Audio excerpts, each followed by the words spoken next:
छाया आसमान देखो झूमता गगन है छाया आसमान देखो झूमता गगन जमीन आसमान खिंच गया झूमता गगन मेरे झूम ले जहां ये कैसा नशा प्यार का समान वही समा झूमे आसमान होश तो खोले प्यार तू ले ले संग मेरे झूम गा कैसा नशा होश है कहाँ होश तो खोले प्यार तू ले ले संग मेरे झूम गा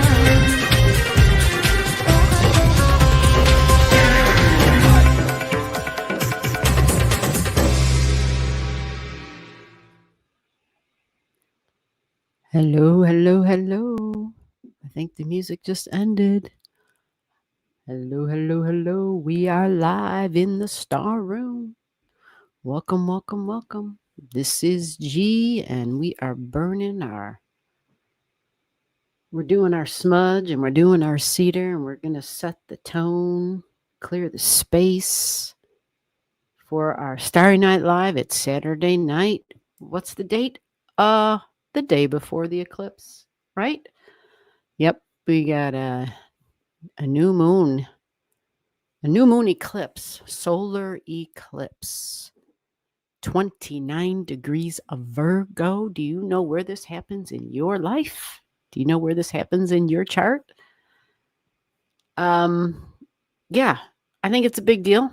It could be a lot of things for a lot of different people, ranging from their job to their health, to their pets, and the health of all three of those, really.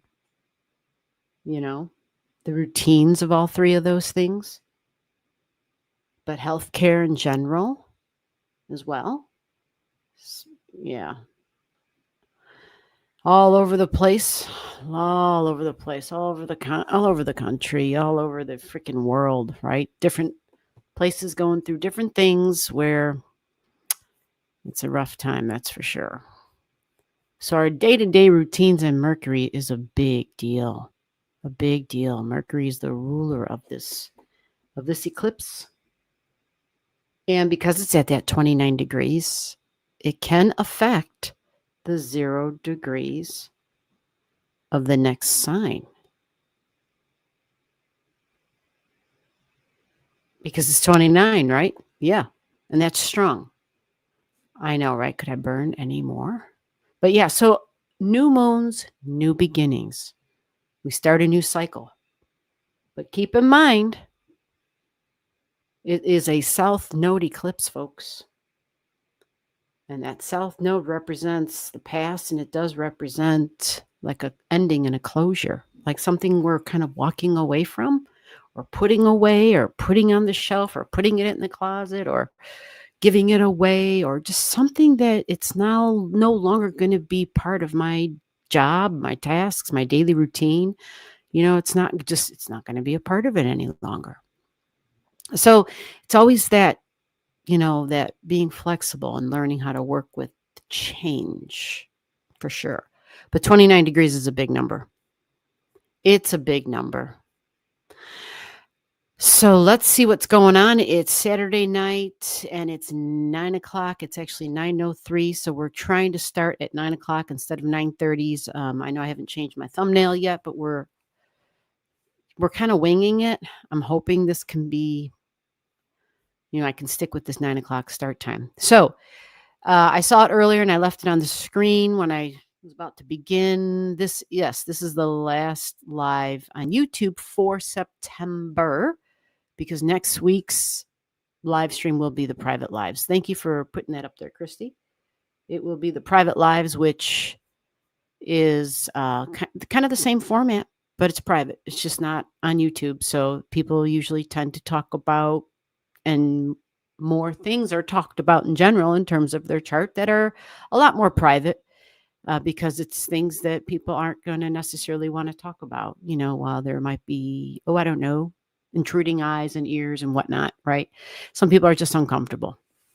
So it gives everybody that opportunity to be a part of it in a way where they're comfortable. And so you always can choose. You want to know more, you want to get involved on one of the last Saturdays of every month, last Saturday of every month, just send me an email. And I always don't put it here. It is right below in all the details, but I'll throw it up here real quick and you can just let me know, hey, I want to get in on the private lives, or what exactly does that entail? Because it is definitely limited room. I'm trying to keep them pretty small. I try to keep them small because it's supposed to be private, right? Yeah. All right. So I just think I did it right there. Yeah. So you can email me and then I can give you some information if you're interested. All right. Enough of that. Let's get to work. Let's see who's all here. Obviously, I saw that Christy and Stacy. I see Stacy. Stacy, how's it going? Hopefully you're doing well. Let me see. Abatha is here. Hello, Abatha. And magically intuitive. Yep. Christy. I'm seeing the same name, so I'm scrolling. Sinister Days. Hello, Sinister Days. Donna Marie. What's going on, Donna Marie? How are you doing? Hope life is treating you well. Hope that grandbaby's doing good. Stacy's got a list. Woohoo. First come, first serve. For those who send a gift to the channel, I spend more time on their charts. Did I forget that part? We read charts. We look at your chart. I look at your chart. I look at everybody's chart that's in the chat, and we go in order of which you appear in the queue on the chat. And sometimes, people want a little bit more time spent with their chart. They might have a question, whatever, whatnot. They gift the channel. I take care of them. All right. That's how that works. Okay. So yes.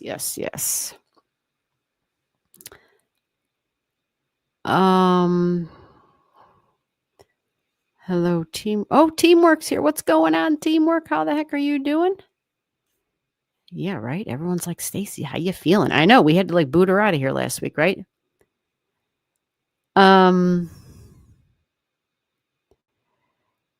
Eating too much chocolate, blaming the eclipse. Well, you definitely want to blame Venus on that. That's for sure. Venus has a sweet tooth. And I am fortunate right now. Well, yeah. I've actually been doing pretty good with just having any sort of craving type of issues. I've been doing quite well. But normally you can always blame Venus. Like when she changes signs or whatever sign she is, if she's aspecting something in your chart, it's like, oh, I see you. I see what you did there, damn it. Yeah.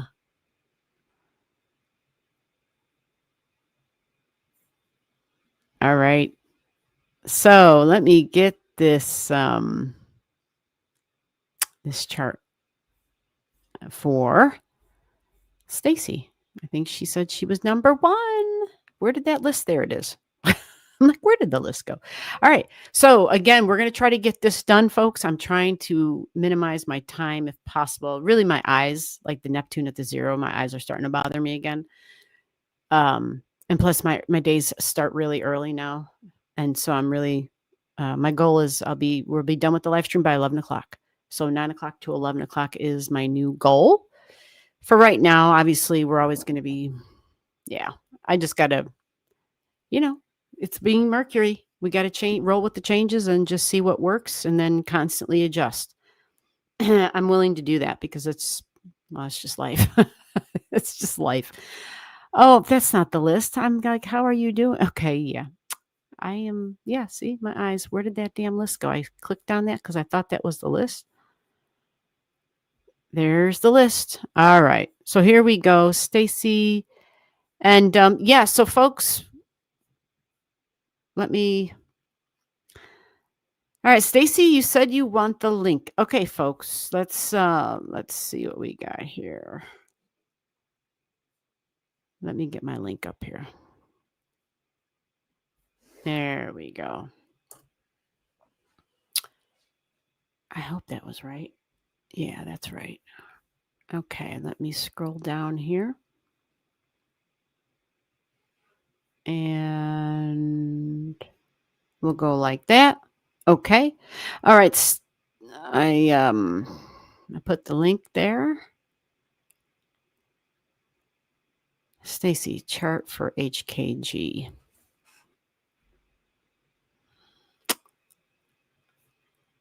All right, we got Stacy in the studio. Let's get this rolling here.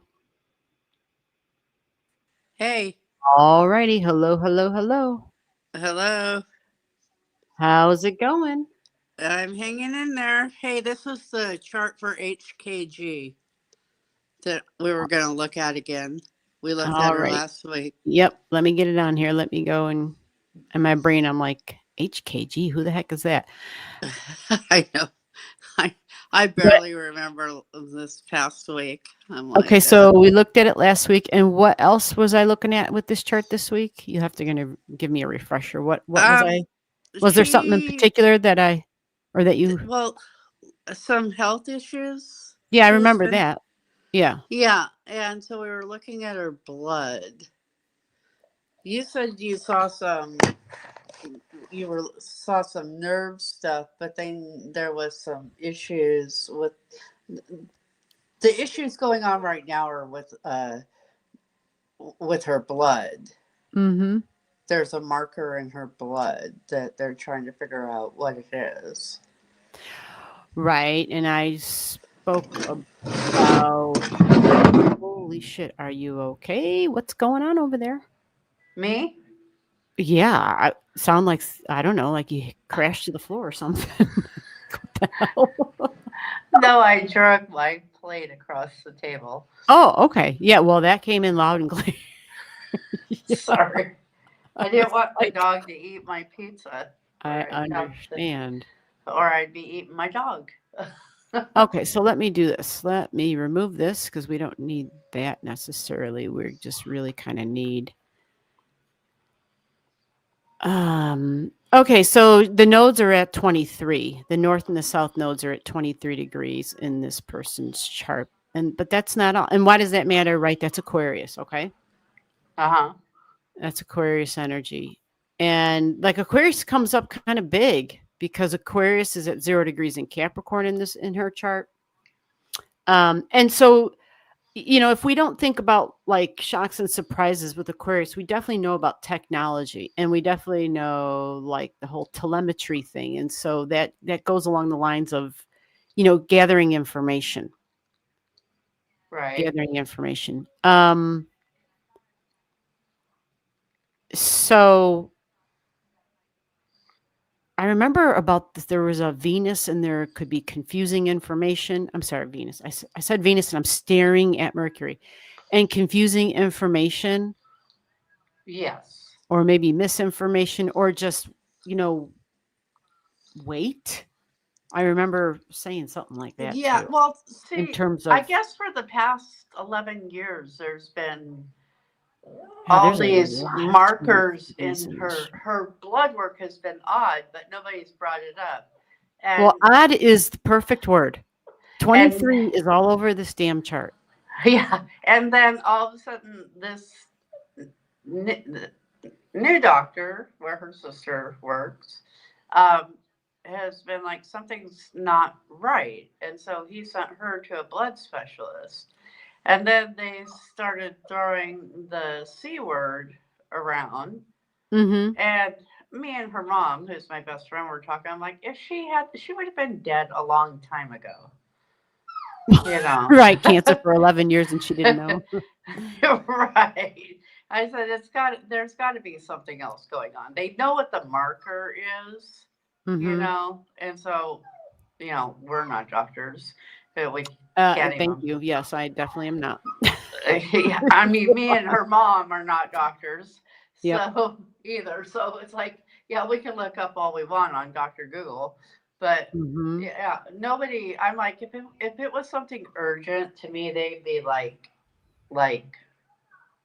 excuse God, my nothing language, like just putting like, the fear of hell into somebody though by being like, well, we don't know well, what this is, but then saying something like that. they haven't even really told her Hmm. because everybody considers her fragile, so they they don't want to like get her all So who upset. are they telling all this to? Her sister, who works for the doctor, and her sister's pulling up the information from the system and whatnot, and waiting to see what's coming back, and so far no information is coming back other than she has this marker, and it's like, Well, you see the Pluto. Anyway, yeah, I don't even want to get into all that because this woman's an adult, and right. her sister looking at her file. Hopefully, she actually. I think there's rules against that, but anyway, Yeah. in this day and age, nothing seems to matter anymore as far as rules. So I'm just gonna like keep on going here because we got Echo, Pluto at stop. 12 degrees in Scorpio energy. It's a retrograde Pluto. Echo, stop. Sorry. Hello, what the hell is going on over there, Stacey? Oh My electronics are going crazy. Holy shit. Okay, so I'm just gonna read and then you can go and do your stuff, all right? Well, So you read ahead. We got Pluto at 12, and that is the Pisces degree. So with that Pluto at 12 at the Pisces degree, confusion, murky, not real clear, right? Uh-huh. So typically Pluto would be the blood because it's the ruler of the Scorpio energy and it is in her first house, her body. Right. You follow? So she has a lot of things with like the Pluto and this in this at the Pisces degree in Scorpio, but then the telemetry stuff like the data and the technology. And honestly, when we're doing testing and all that crap, well, that's using technology. And so there's a Right. lot of like she's got their Chiron at 23. And so it is science for sure. She's got a lot of numbers for science, her north and her south node. Um, when I look in her eighth house, she's got the Taurus energy there. Now that doesn't mean anything as far as in terms of, oh my God, does that mean that somebody has, a problem? Like a serious problem? No.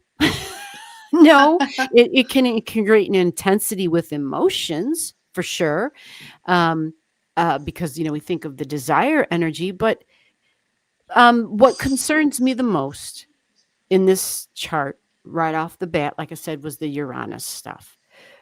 Because having the shocks and the surprise with the Uranus at that degree, and it's news, it's information, it's what I'm learning, and it's communication. It's in her third house. Uh-huh. You understand what I'm saying? Right. So does that mean she's, sickly? So for yeah, I just feel like what do we got? Sirius at 29 degrees, so that goes in her fifth house.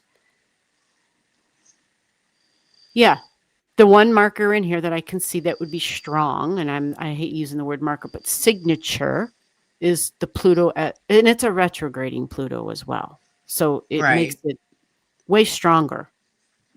It makes it way stronger.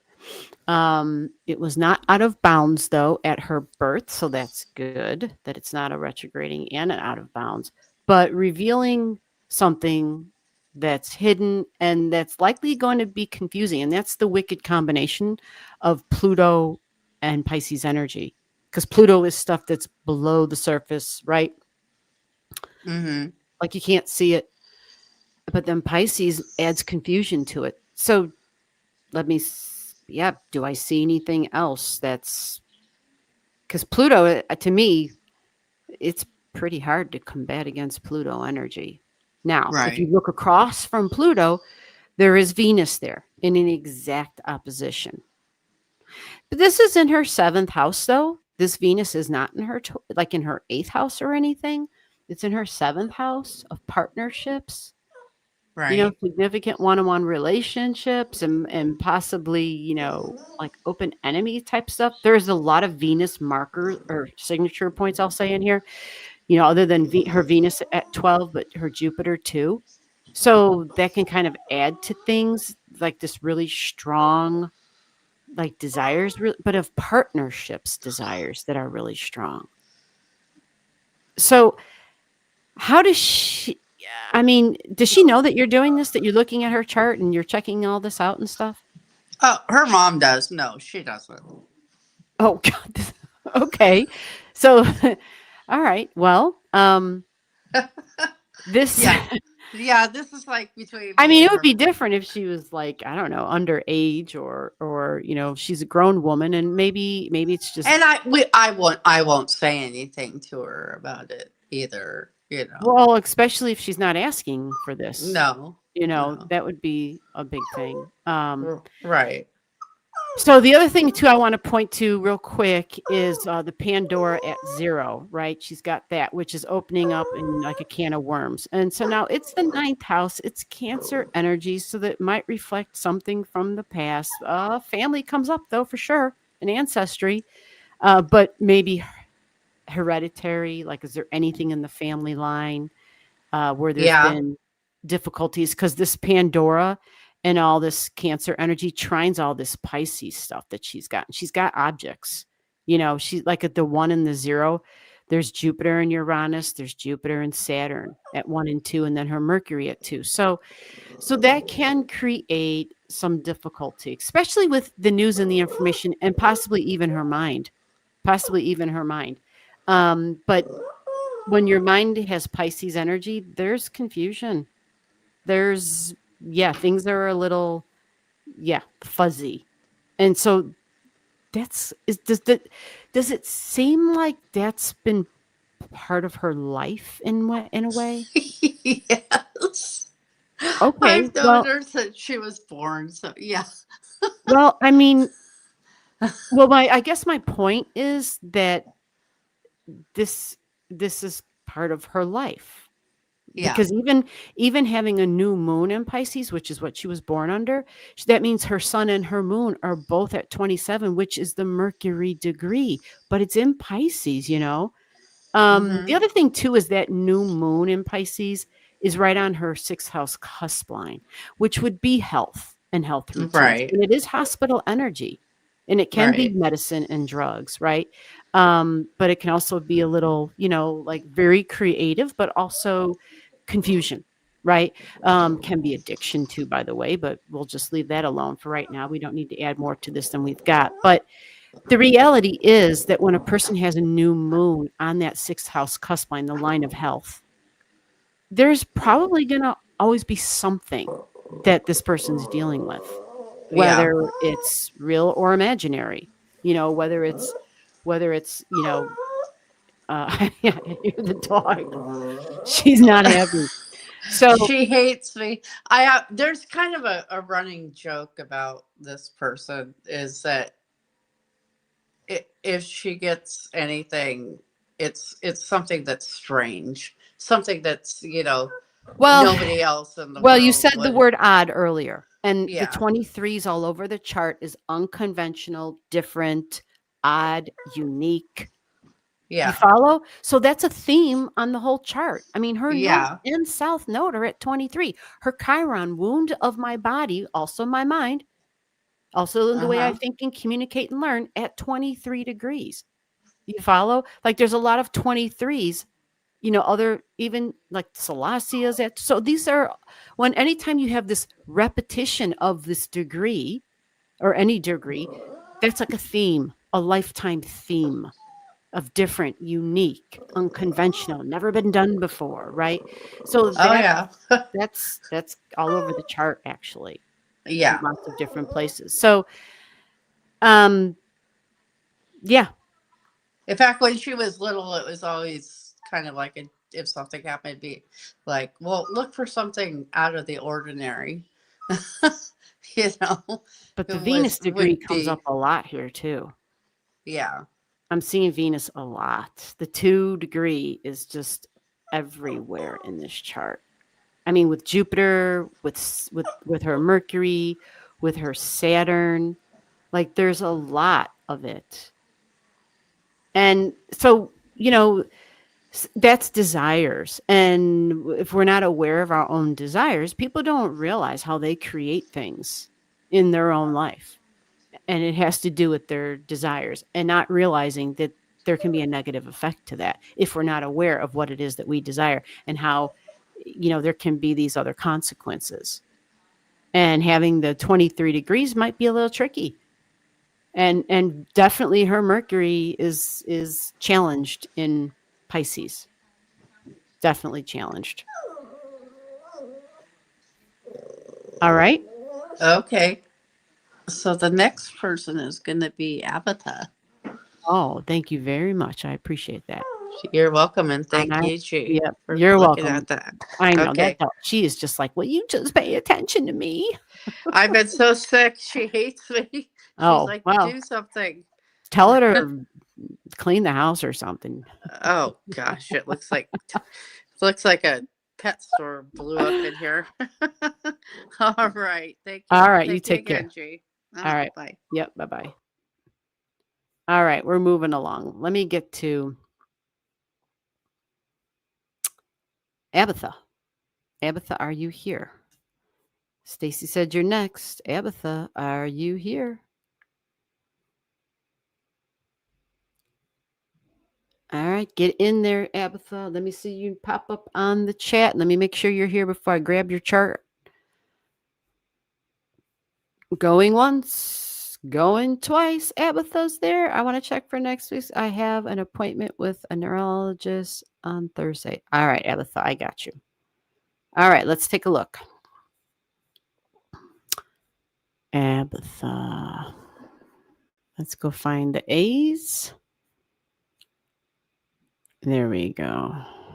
We got you. Look at that. That was actually not too bad. I found it pretty quickly. Thank God. Let's get that on the stage here, and let's do that. And we got Abatha on the chart. Let's get Abatha here. So Abatha says that she's got an appointment. Well, Abatha, before you jump to the appointment, well, you know about the 29 degrees, right? You got Sirius there. So you got the sun on your Sirius right now. And it is in the house of insurance. That's for sure. Hopefully you got some news, or hopefully you're going to get some news that is what you want to hear. Right? Right. But this has to do, you said, with health on Thursday. Okay. Let me get there. And let's see. Let's see. What do you have here? Interesting. We're going to have a health night, huh? We'll see. Okay, so Juno. Okay. Yeah, I'm trying to see your Mars and your Uranus.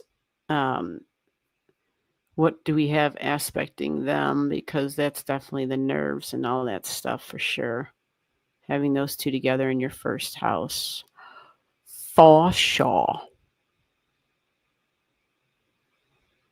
Okay, Neptune at 2, South Node at 4, Pluto and Uranus going backwards. Okay. This might be a help. Pallas Athena might be a help. All right. Looks like Pallas Athena is going backwards. So she's going to be on your South Node. Not that she's not close already. Let's go to the Mercury next and see about news and information. Okay, she's in the 9th house. That's the future. All right. Oh, yeah. And all that lawyer stuff. All right. Let's see what she's going to be doing here. 13.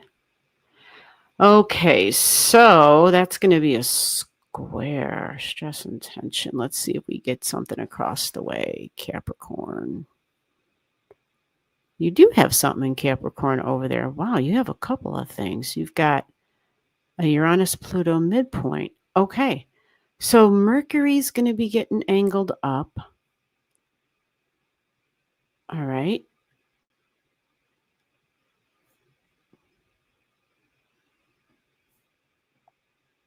Okay. All right. So there might be news. I don't know. I mean, it is Mercury at 13, which would be the body, but it can also be a new beginning. It can be, I mean, it's 13 degrees, the freedoms, it's 13 in that ninth house, hearing about, the lawyers and the law and court cases and whatnot. But it's in a strong T square actually, which would normally create some stress and tension going forward because you've got stuff in Cappy and stuff in the sixth house. So that creates a T square for you. And it may affect you emotionally. That's a possibility. And it may affect your goals for the future, your work and your ideals for, what your long-term goals are and stuff like that.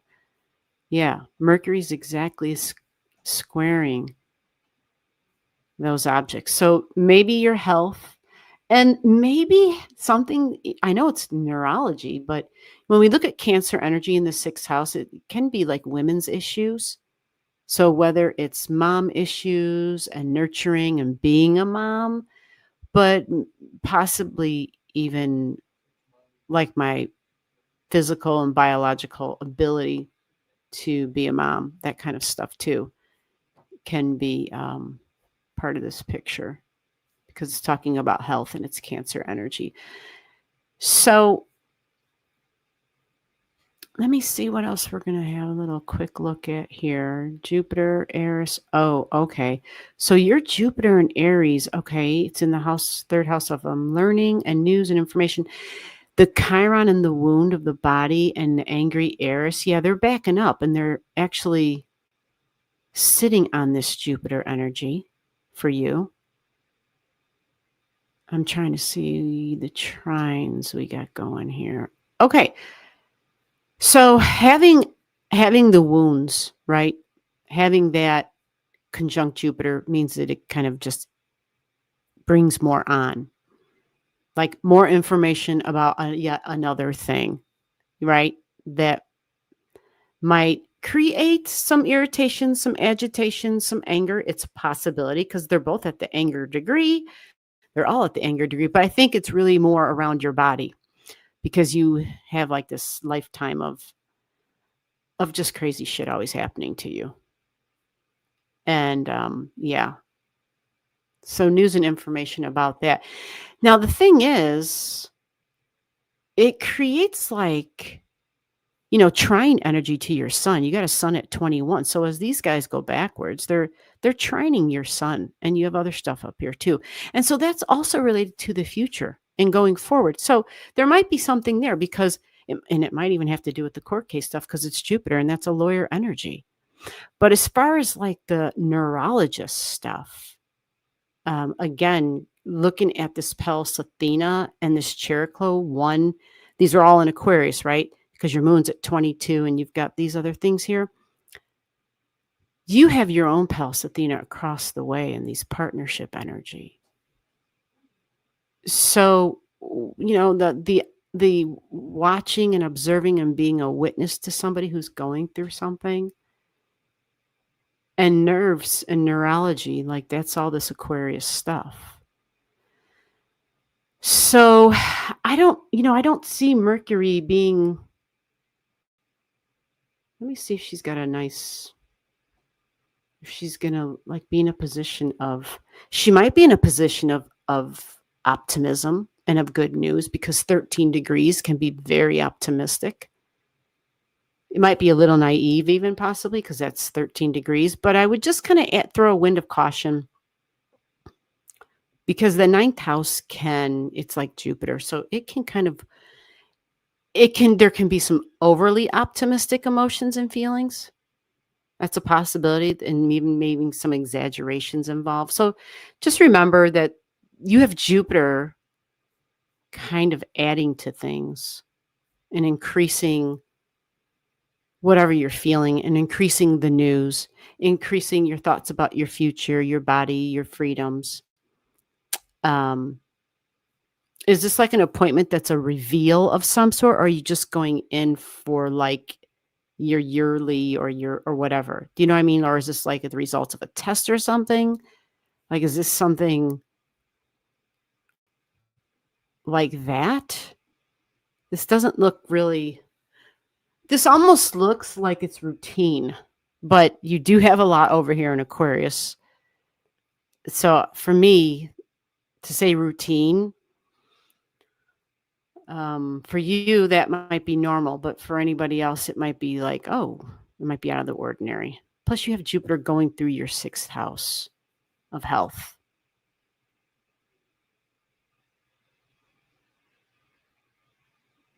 I'm trying to see if you have a trine to that, if you're going to have something beneficial.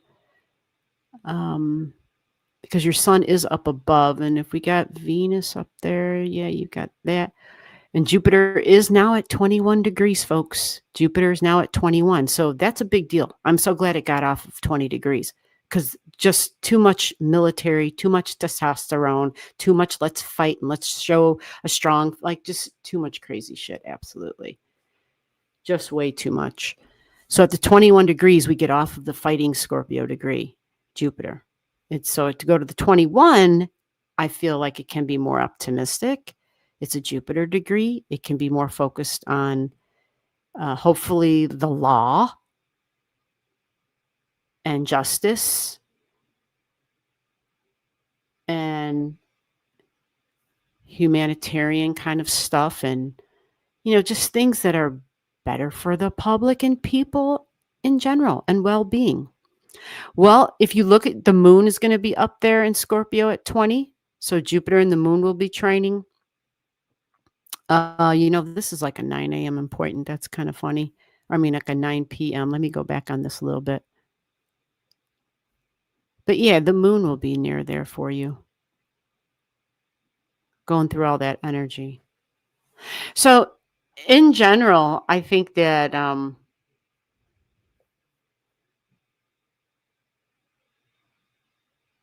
yeah.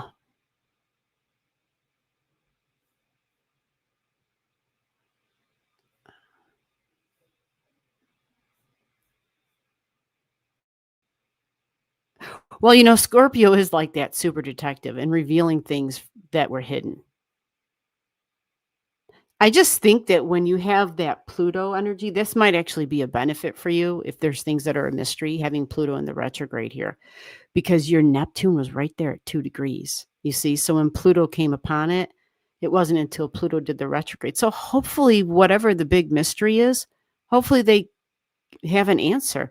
But the information, so yeah, maybe that's it. Maybe they get the answer and maybe you're like, okay, I don't like the sound of that. Because it's that Mercury receiving, like I said, a strong square. And it's from Sirius, which is like divine mother goddess type of energy. So the mother stuff comes in yet again. Yeah, the mother stuff comes again, but it's emotions too, your emotions, how you feel about yourself and your health and your daily routines. It's that. And so just knowing that in advance can kind of help you to at least prepare that regardless of whether you were going to have an appointment that day or not for this, having the Mercury being T squared by some restrictive Saturn and Capricorn energy and the emotions at the other end. One can be cold, one can be real warm and nurturing.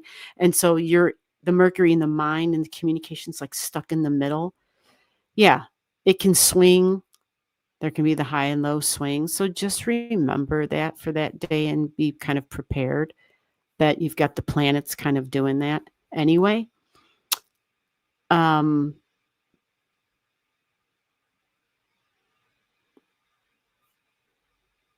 Because your natal Mercury, I think it's a 3 degrees. Okay, you got Mercury at 3 in Saggy.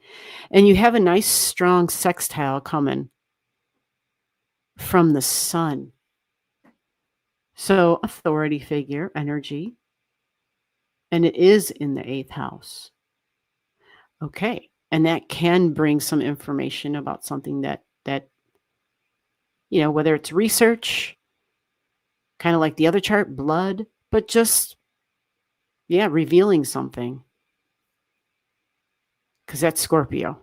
It's like that detective. It's that archaeologist. It's digging for information. Now, with that said, I'm just kind of saying this out loud for everybody. This Jupiter that you have, for all of us too, the black moon Lilith is, yeah, it's all getting trined by that.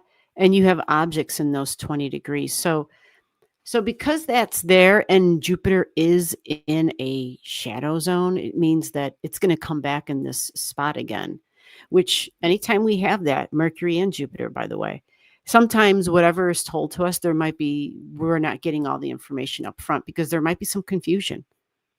There still might be some like clouds of, okay, what is this all about anyway? Or, we thought this was this, but we're still going to run. We still have to figure this out. There might be tweaking and flexibility involved. Okay, and you even have Humea in the house of health. This will be good. Having her there in that house will actually, I'm sorry, I said Humea, Hygeia. It's a health report card. It will help to aid them in understanding the information that they receive and to give it to you to tell you how things are going. And it's at the 4-degree mark again. So the feminine energy is coming up yet again, 4 degrees. You see women, mom, mothering, mother wounds, history, the past, family, genetics. Do you know what I'm saying? Hereditary. Did I inherit something?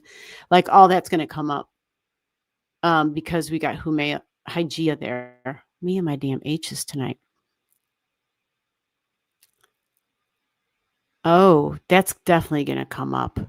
Something to do with the past. And if it's not something that's inherited or something, anyway, you have right across from Hygeia, you have Pandora at 4 degrees as well. Pandora's box. Once we open it, we're like, oh shit, I wish I'd never even looked in that damn thing. I had an experience like that today. And I forgot to tell my housemates. I have to let them know. I went to go get the mail today. And so it's one of those mailboxes with the lid on the top. And so you flip it open. And I stuck my hand in like normal, went to go grab it. And I only got one item out, but I could tell there was something else down below. So I kind of reached in further and there was another smaller like postcard type thing. So I grabbed it. And immediately I could hear, I don't know if it was like a hornet's nest. Something suddenly came alive inside the mailbox. And the damn thing was like vibrating. I was like, holy shit. Closing that damn thing as fast as I could. And I was like, holy crap. It just sounded like 1,000 hornets or something was in there. And I was like, whoa. So I shut that mailbox and got the hell out of there. Anyway, just a silly example of the Pandora's box. But it can be a little bit more, serious because, well, your chart is kind of written that way in general. I've mentioned it in the past that there's just always seems to be something, So there just might be something that comes up that you weren't aware of. And in a way, I think this will be good because then, when we can name something, when we can know what we're dealing with, then we can create a plan of action. Okay. So we'll see what this means. Let us know, if they let us know if you want. But in general, I'm glad that Hygeia is going to be there because that will strengthen the ability for you to get information that's going to be more clear. So hopefully that happens, that they're not guessing or whatever the hell.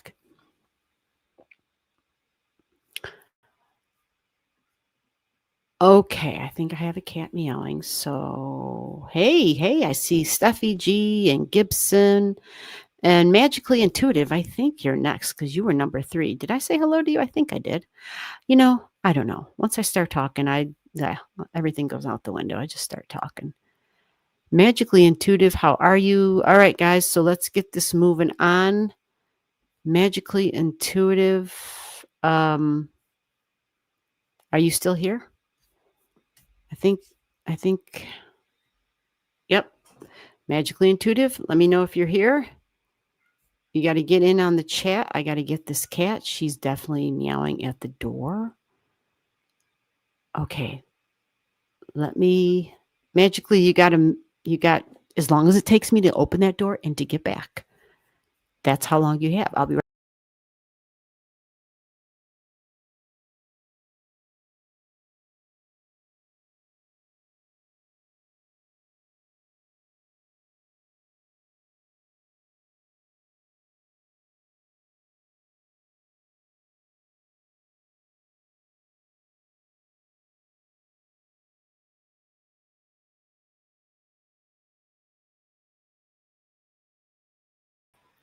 All righty, we're back. Didn't take long. Taffy popped in here. She is here. Yes, I am. Magically's here. All right. So what are we looking at magically? Yeah, I gotta keep moving, guys, because I gotta get this all done before 11. So let me get moving. I know Taffy's gonna want to jump up here. Let me find your chart. Okay, Taffy, I know, baby. Go to the other side. Oh, Lord, she is just... All right, magically, I got you. Let me get this on the screen, and then we'll get this kitty cat going. Where'd you go? Are you coming up? All right. Stay away from the fire. Stay away from the fire. Hey, you know what? While I'm messing with Taffy, let me go to my phone. Did you guys hit the thumbs up? Let me hit the thumbs up. I should do that, huh? I should do that. The eclipse. I see it. I'm looking on my phone. She says the eclipse. All right, I got you. Okay, Taffy, is that where you want to be? You like staring at the candle? Just don't touch it. Just don't you touch it. All right. She's got, the cats, they got their long whiskers. I don't want nothing getting in trouble. Okay, let's go check out in your chart. What do you have here? Yeah, it's eclipse time, folks. Tomorrow is the eclipse in Virgo, solar eclipse at 29 degrees. Okay, you have Humea. Yeah, that is a Humea. The eclipse is at 29, so it's on your Humea, but the interesting thing is I also have to take into consideration for you, because you've got it right at 0. And believe it or not, almost exactly to the minute to your Humea, we have Neptune. And it's like it's off by 1 minute for you. Wow. Okay. So that Neptune, okay, so it has the ability to heal, to make something, like change and transform, even though we don't necessarily talk about Neptune as in change, but it can blur the lines of reality.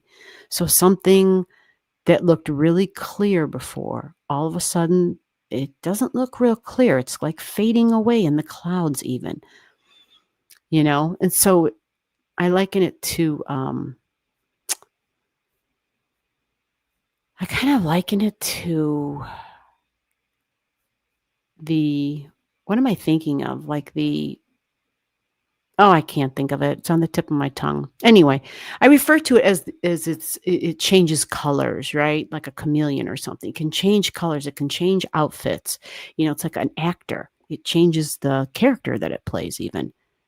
It changes its makeup, right? So it might just appear differently. So what's kind of fascinating is your Humea. This is really strong feminine energy, okay? So strong feminine energy in relationships. It's really creative energy. It's in the 5th house of creation and creating. And this is where you have a new moon. So it's in the house of children, fun, joy, and creativity. This would be like some strong energy if you're all about creating. If especially if there's children involved or whatever you consider your children. Sometimes our creative stuff, yeah, it's absolutely like our child. It's an extension of who we are. This is Venus energy too. So sometimes Venus can come across as just making something or someone look beautiful. It's in the 5th house. That could even be hair, but it's relationships. So it's a new beginning for you. It's a new moon, which is a new beginning. And your Humea is part of it. And this Humea energy, really quick for you, I'm just going to give you if it will let me, what the hell? It's not letting me do it. Come on now. Oh, man, technology has not been my friend. Okay, so this is considered the goddess of fertility. So super creative, right? And that includes childbirth, of course, but creating in general. They call it the mother goddess, right? The unity of opposites, which is interesting because that's what Libra wants to do too. It wants to meet somebody in the middle. It wants balance. It wants symmetry, right? That's what it considers beautiful.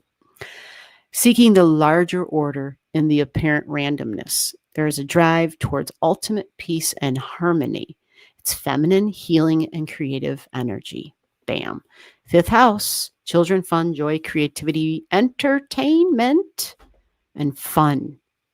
Being entertaining, wanting to be entertained, but fun. So for you, this can create a new cycle of all of that. It's a new moon, which is a new beginning. And it's likely that you've already begun that. So whatever you consider fun, Venus can have to do with food, makeup, clothing, because textiles, it's, Venus rules Libra. But partnerships is part of it too. Hey, hold on a minute. Come on, get your butt back here. This cat just gets into too much. Come on, put that butt down. Be good. Be a good girl. So that is your new beginning in your 5th house. So I would hope that you're doing some wonderful creative stuff. Now, a whole lot of folks might want to say some things like, well, that's the house of risk taking, and it is in romance, right? So with that said, I often tell people, like, if they've got something strong, like mother kind of stuff, if you're not looking to have babies, like, make sure you're taking every precaution possible. You know what I'm saying? Oh, shit. Oh, shit. Look at that. Did you see what she just put? Oh, my God. I flipped over to here to turn the chart off because that was pretty much, oh, shit. That was pretty much all I had to say. And I'm like, oh, my God. Found out I'm pregnant. Well, honey, your chart, having Humea in that 5th house, and I've just read what she's about, right? Yeah, you kind of want to, oh, wow. Yeah. And that could be a congratulations, right? I have very strong feelings, and it's not about, oh, I'm anti-children, not at all. I just have strong feelings that, yeah, it's kind of complicated. It's not really complicated, but if we were living in a different timeline, I think I might feel differently, and I'm just going to leave that at that. Well, congratulations. Is that twins? Oh, I don't know about all that. Yeah, I don't know about all that. I don't know. This was in Libra, not in Gemini. It wasn't Humea in Gemini. It's Humea in Libra. Because typically Gemini, the twins. So, I don't know. Well, we've got a little bit of time. We'll have to figure that out the next time you come back. I've never looked for twins before in a chart. That would be a new thing for me, but wow, congratulations for you. Woo. All right. Magically intuitive. Yes. Is that twins? Yeah, maybe I'll do some homework before next week or from the next time and see. I've never looked for twins in a chart before, so I need to study up on that and see like what are the signature marks on twins. I might be staring right at them and not even know it, right? So we'll see. Woo. Sinister Days is next. Somebody to Stacy says, Sinister Days says, I'm here, just whatever you see. All right, let's get it on. Let's go find Sinister Days. We got Taffy finally laying down. You see her furry butt right here, right? She's happy now. As long as I keep rubbing her head with my other hand, she's like, I'm not going to move. I'm sitting right here. So let's get Sinister Days. We're going to the S's. Yeah, I have a lot of S's. Oh, I found you. Wow. So great. I'm finding everybody pretty damn quick tonight. Normally, I thought for sure, because my eyes have been bothering me all damn day, I thought, oh, this is going to be tough tonight. But so far, we're doing all right. I'm like, yay. Thank you. All right, let's see what we got going on, Sinister Days. Well, the first thing I'm going to do is see if you got something that has to do with this eclipse. Now, remember, it's a 29 degrees Virgo, but that also means we got to look at 29 degrees of Pisces. And you got nothing in Pisces at 29. And you got nothing in Virgo at 29 or 0 degrees in Aries or 0 degrees in Libra. So the eclipse, yeah, this particular eclipse is not a thing for you. And this is the last eclipse also of 2025. We made it. Can you believe it?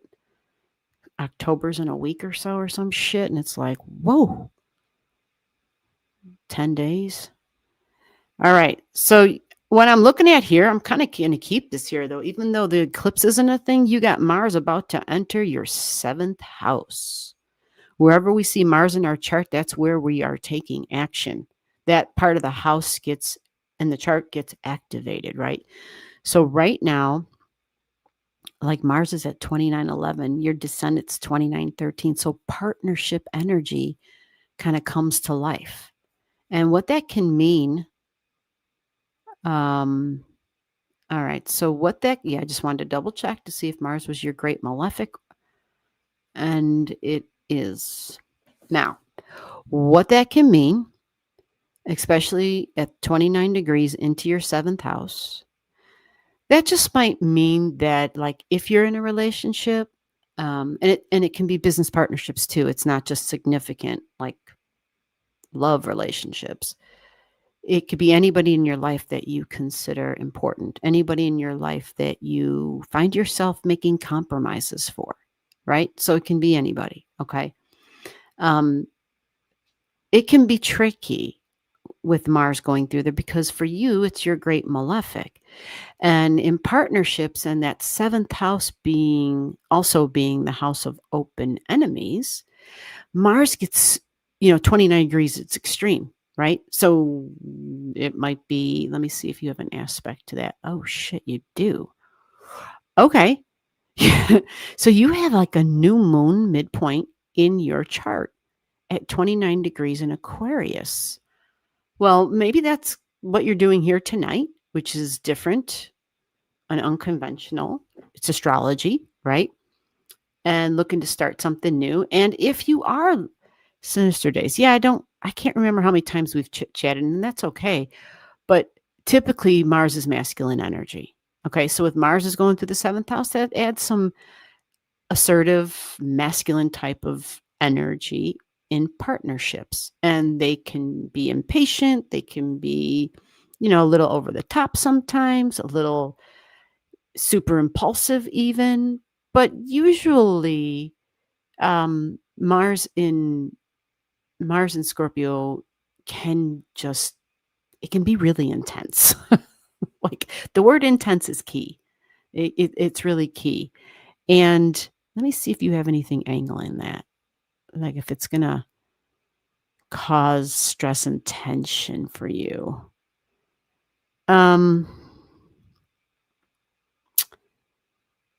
I don't see anything that way. And I don't see anything in the other way. Yeah. So I think, let me see the opposition real quick here. All right. So your moon is in Taurus at 3. So this is home and family and feminine energy and emotions. And the way I feel about myself, feminine energy, valuing myself, that type of stuff. Mars will be at the opposition. Now, what this can do is it can it can make you take actions based on that moon energy and how you feel about yourself, your appearance to be specific, okay? Because it's Taurus in your first house. So a little bit more active, taking actions. Mars needs physical challenges. If you have a partner, if somebody seems more assertive and aggressive, it's an astrology thing. It's the planets lining up in a certain way. The Mars is probably going to start aspecting, like you might even be feeling it already, because you have objects at 1 degree in Scorpio and at 2 degrees. You see? So it's myself and my partnerships, my appearance and my partnerships, the first and the seventh house. It's a balancing act. And there's, you know, with Mars going through, it's going to activate all the combative Scorpio energy, very impatient energy. So be patient with yourself. Maybe your partners or whoever you consider a partnership might be a little bit impatient with you, especially until Mars gets past this 3 degrees with your emotions. But then, you even have stuff at 5 degrees in Taurus. So what I would say is that for this week, if I move this up 1 week in advance for you, it's going to take Mars is only going to get to 4 degrees in 1 week. So it's really not moving fast, which is normal, but it's kind of lingering on your Taurus stuff. My values and our shared values, my desires and versus our desires. Okay. And you have Estrella at 7. So that Estrella, yeah, that won't be a thing this week, but the following week it just might. And so there might be stronger, stubborn, and more stressful energy at that time. And again, if you're used to that kind of stuff, then maybe it's not a big deal because you've got Scorpio energy in your 7th house all the time. But remember, with Mars there, it's going to kick it up a notch. Relationships, definitely something to just be aware of and to realize you just got to wait for that cycle. Let that damn thing move. Let Mars finally get moving through there. All right, let me go. Who is next? Let me find the chart. Sinister Days. Here's the chart. Magically Intuitive, Christy Past, Sinister Days. Donna, you're here. Are you here, I should say. Donna, you're up next. You are welcome. Is Donna here? Did Donna go to sleep? Oh, no, Donna's here. Kids are scary. Lots goes into them. Donna, I see you just commented a little bit ago, so you must still be here. All right. So, Donna, I know you had a comment earlier about what you want to take a look at, and I don't know. I didn't get a chance to actually read it. I was looking for something else, and she just found out.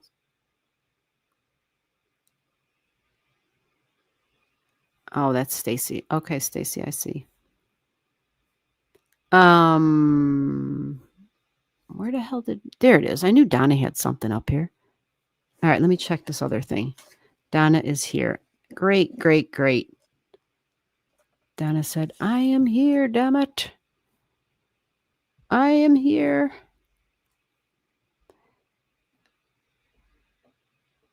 Okay, Donna.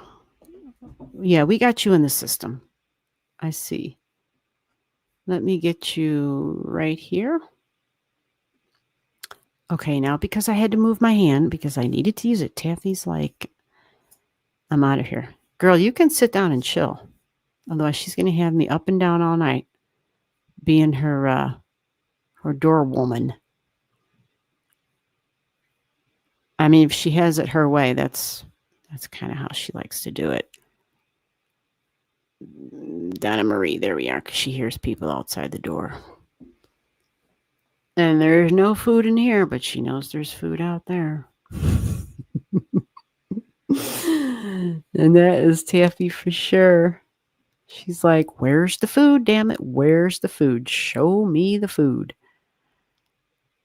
Oh no, that other one was better. You don't need my face on here.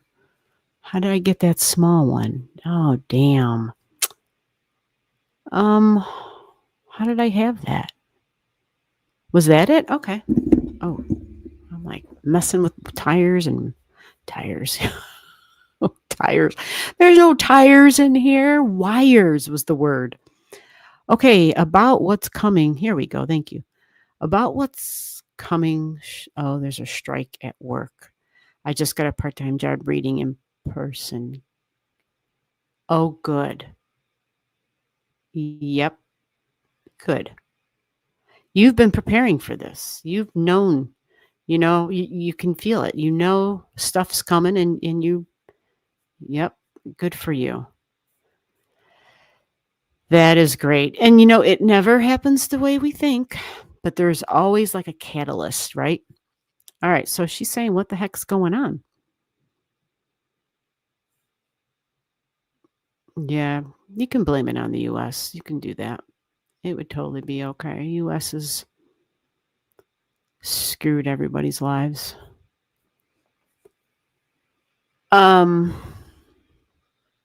So let me kind of take a look real quick here. Oh. Okay, so your nodes are at 2 degrees. Oh, income and money and values and desires. Your nodes are at 2 degrees. Interesting. Okay. So right now, yeah. Well, I'm finding it fascinating because this Hygeia, the health report card, she just went over your sun. Yeah, she went over your sun and your north node, 2 degrees of money and income, and 3 degrees coworkers, communications, but news and information. And there's history here. It's tribal energy, right? Cancer energy, tribal energy. It's not just my own family, but people that I just, we vibe with. And let me see what else. We got Mercury over here at 4 degrees. And the Mercury's then going to trine your midheaven. And you have Pallas Athena up at your midheaven right now. She's all about the information, but she can think outside of the box, right? Which is great because she's a strategist. And you got her at your midheaven. And this is why you're one of the reasons that you're here tonight. Absolutely. You got the strategist energy working. Okay, and then Mercury's going to trine that. Well, she's already 3 degrees away from it, trining it, so she's already doing that. Okay, so what the heck is going on? Let's see what you got. Uranus, what's your Uranus at 8? Okay. Because Venus, did you just go on strike? Did that just happen? Because Venus just entered. Venus conjunct Regulus. And you have a lot in Venus. I'm sorry, you have a lot in Venus. A lot in Virgo, actually. You have quite a few objects here at the 2 degrees. Holy crap. Including Haumea. This is crazy. Haumea keeps coming up and Hygeia keeps coming up tonight. I mean, it's significant in your chart. So Haumea, just like the last chart in the 5th house of creating daily routines, Haumea is the creator. You've got it in Virgo, not in Libra. You've got yours in Virgo. The last chart we looked at had it in Libra of relationships, but yours is in work and day-to-day routines, tasks and projects, and even your health being a part of your tasks and your projects, but children as well. and, having a good time and creating is very much a part of this. So Venus is here. Venus is your greater benefic in your chart, so that's important. And then Venus is going to be touching on your Uranus, which is new, different, exciting. And that Uranus is in your 5th house. Okay, it's at the Virgo degree. So hopefully that means, let me see what your contract energy looks like. I'm assuming you're on strike, because there's like a contract or something that you guys are trying to hammer out, and you're striking because you're not getting the terms that you want. You do have Mars at the 29 degrees. Yep, that's in the house of work. But Saturn is going to be a restriction for you big time because it's your great malefic. Let me go see 28. Let me see what Saturn's doing for you. Oh, there it is. There it is. This Saturn up in the sky that's retrograding now at 28 degrees is squaring your 3rd house cusp line of news and information about work, Saturn, but then your Venus is there at 27 degrees as well.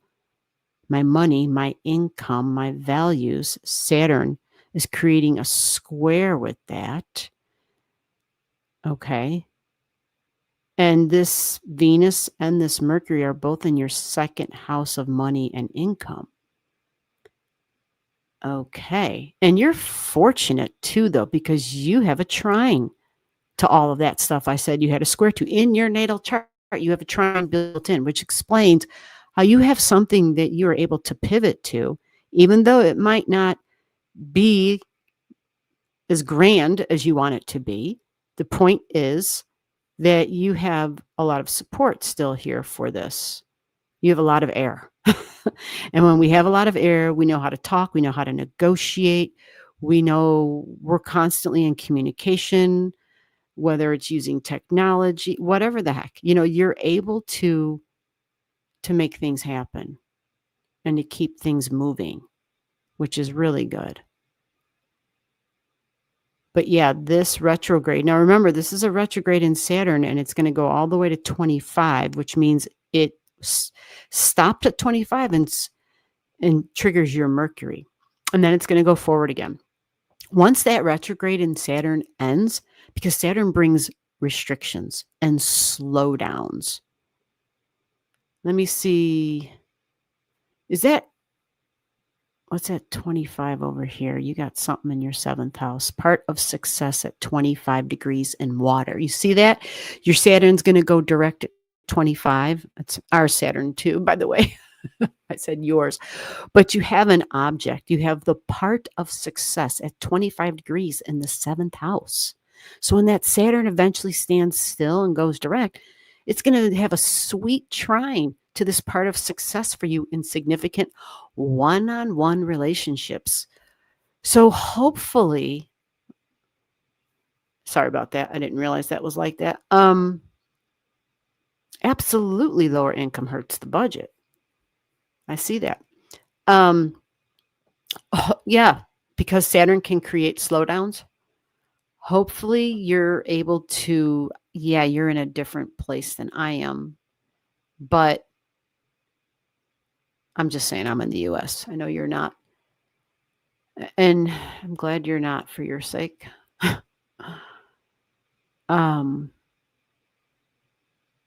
Yeah, keep the readings going, man. Keep doing what you're doing. And you said you got a part-time job. So maybe, whether it's 2 part-time jobs, do I have to do another? Well, here's the thing. This Saturn's retrograde, it's not going to, it's not ending right now. It has to go all the way to 25. So it gets to 25 degrees. I think it's the beginning of November. Let me move this chart up for you. Oh, I'm sorry. Here's November 20th, and it's still retrograding. It is about to end, though. This is in the end of November. Yeah. And so that whole time that Saturn's sitting here at this 26 and 25, Saturn is squaring your Venus and your Mercury in your second house, your money and your income. But look, I'm liking this. This looks a little bit more positive in that you have Venus and Mercury in Scorpio in your seventh house of water energy. So let's see if that creates something positive for you.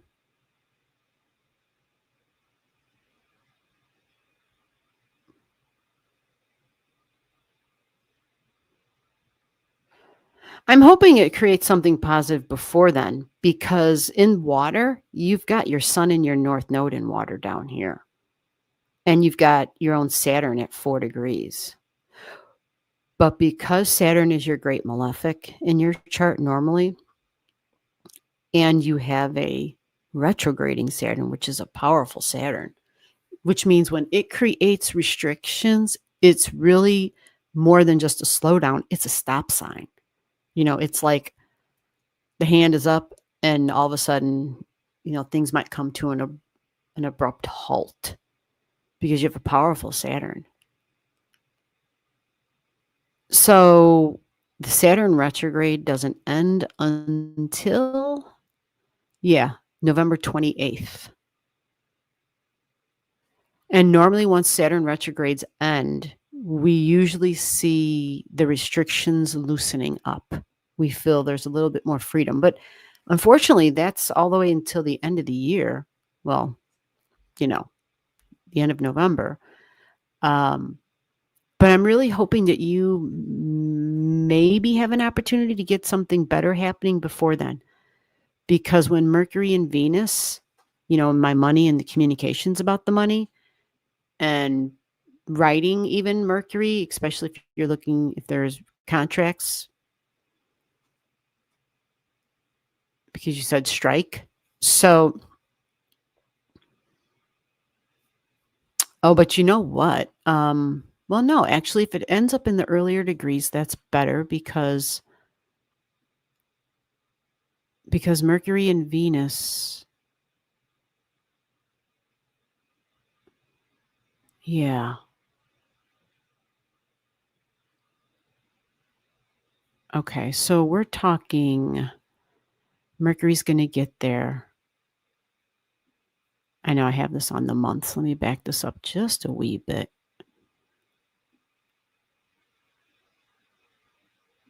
Yeah, Mercury and Mars are going to be together in relationships.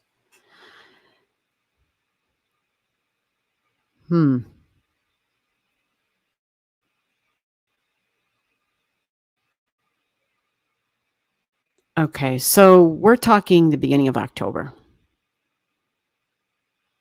You're going to have this Mercury going through the house of work and daily routine. She's going to trine your sun and your north node. Now, that can just be some news and information. Maybe things are moving along, but then at the same time, she trines your Saturn. So it's a nice grand water trine is what you have. I'm still going to make sure that you remember the date about the end of November and the way Saturn rolls with the restrictions. Because technically, because it's Saturn is your great malefic, yeah.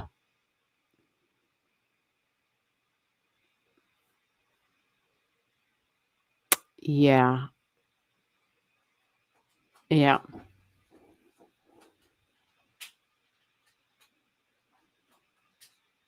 This cat is tearing up the bottom of this chair as I'm trying to read Donna's response. They're saying the strike is expected to go into November.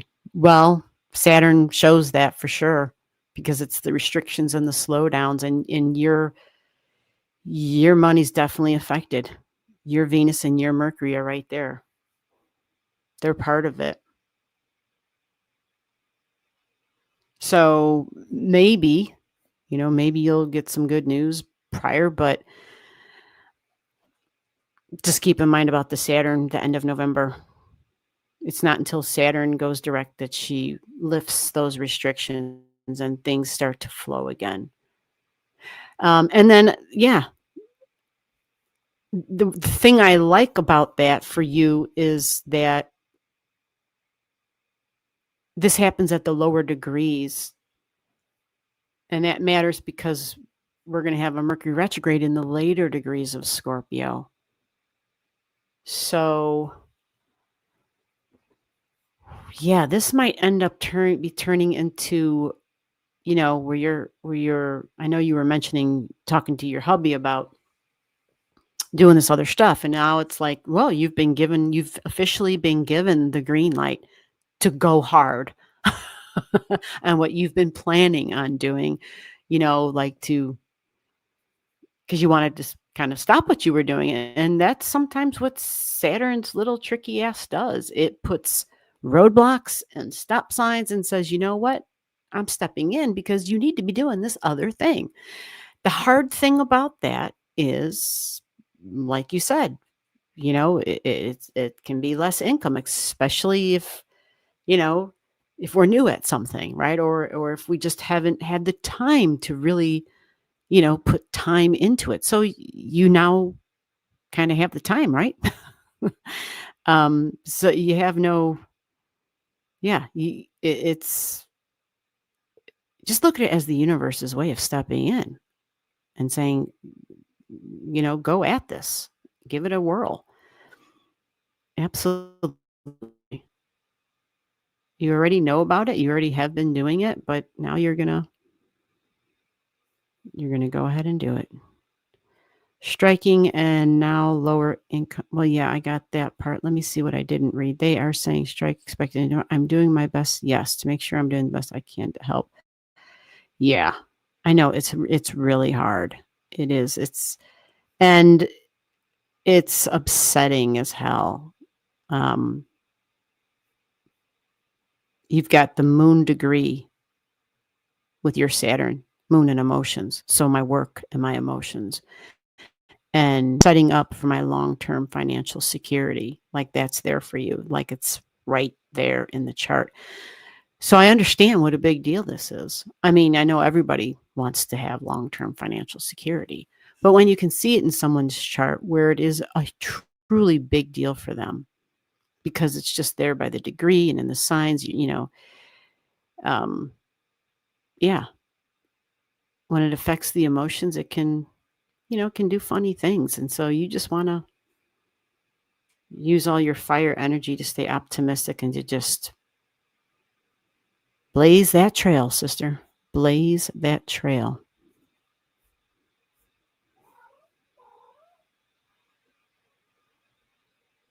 Mm-hmm.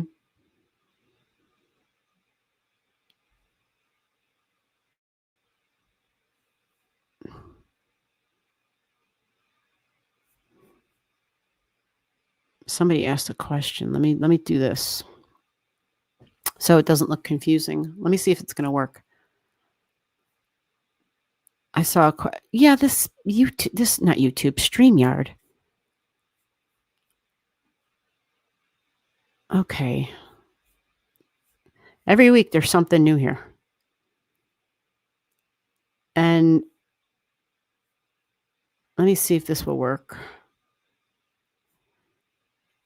It didn't really work the way it was supposed to, but that's okay. I must have read it wrong. How come she has 2 Gemini and 2 Sag houses? Well, I use a tropical Placidus chart system. So what that means is houses can be different sizes. So you can have more than 30 degrees in one house using a tropical Placidus house system. And in astrology, there's a ton of different house systems, like a ton. So what that means is, based on her birth time, that kind of gives us this the setup, I call it, like how our chart is going to look, and of course, the location, all those things go into it. But what that does is it creates very unique charts with different sized houses. And if you look at her second and her third house, they're really, they look kind of small compared to her first. And look at her 12th. Look how big that looks, right? The 6th and the 12th are big. But if you look at her like 8th and ninth, they're tiny. So her 2nd and her 3rd look kind of tiny, right? Even the 4th, they look kind of tiny. But you still have 30 degrees of every sign. Always. Well, the 30 degrees have to fit somewhere. So what happens is her 2nd house is small, but she even has a little bit of Gemini in her 1st house. You see that? She has 7 degrees of Gemini in her 1st house. Her 2nd house goes from 7 degrees of Gemini to 27 degrees of Gemini. So then she also will have the extra degrees, because we have 30 altogether, because so far we've just discovered 27 degrees altogether. That was divided by 2 houses so far. And now we go to the 3rd house, which has 3 degrees. 2, 3 degrees of Gemini in the 3rd. So everything I just explained is the same thing for the opposite, which is Saggy. So the Saggy would be set up the same way. You see? Yep. So you can have, depending upon those house sizes. But if you were to do like a different chart system where they have equal houses no matter what, right? There's sidereal charts some people use, and those houses are all the same. And they put, it would just be Taurus in the 1st, Gemini in the 2nd, Cancer in the 3rd, because that would be how it would look in her chart. And she'd have just one sign per house.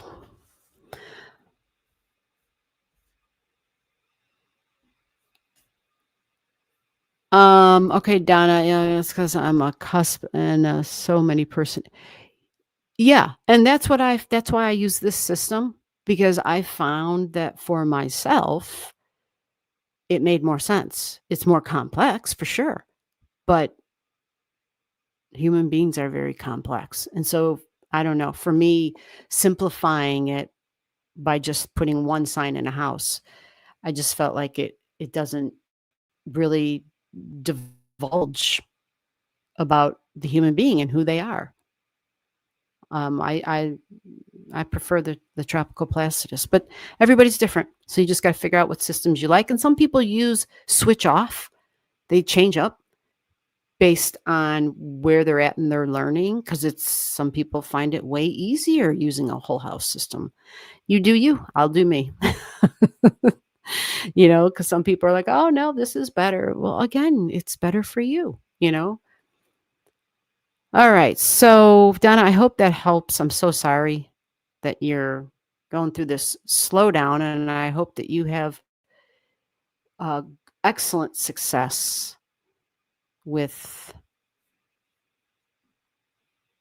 Let me click on that. Oh, she already said that. Where was the other one I saw by you? I can't keep track. Absolutely. Oh, Katz is here.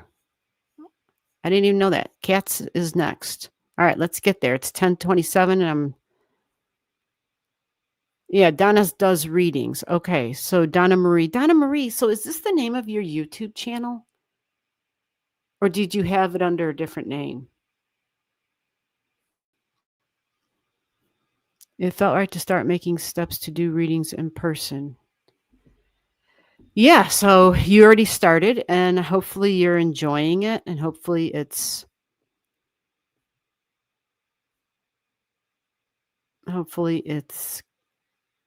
great success for you. Yep, you're welcome, amiga, for sure. Oh, this is the name of your YouTube channel. Healing Readings by Donna Marie.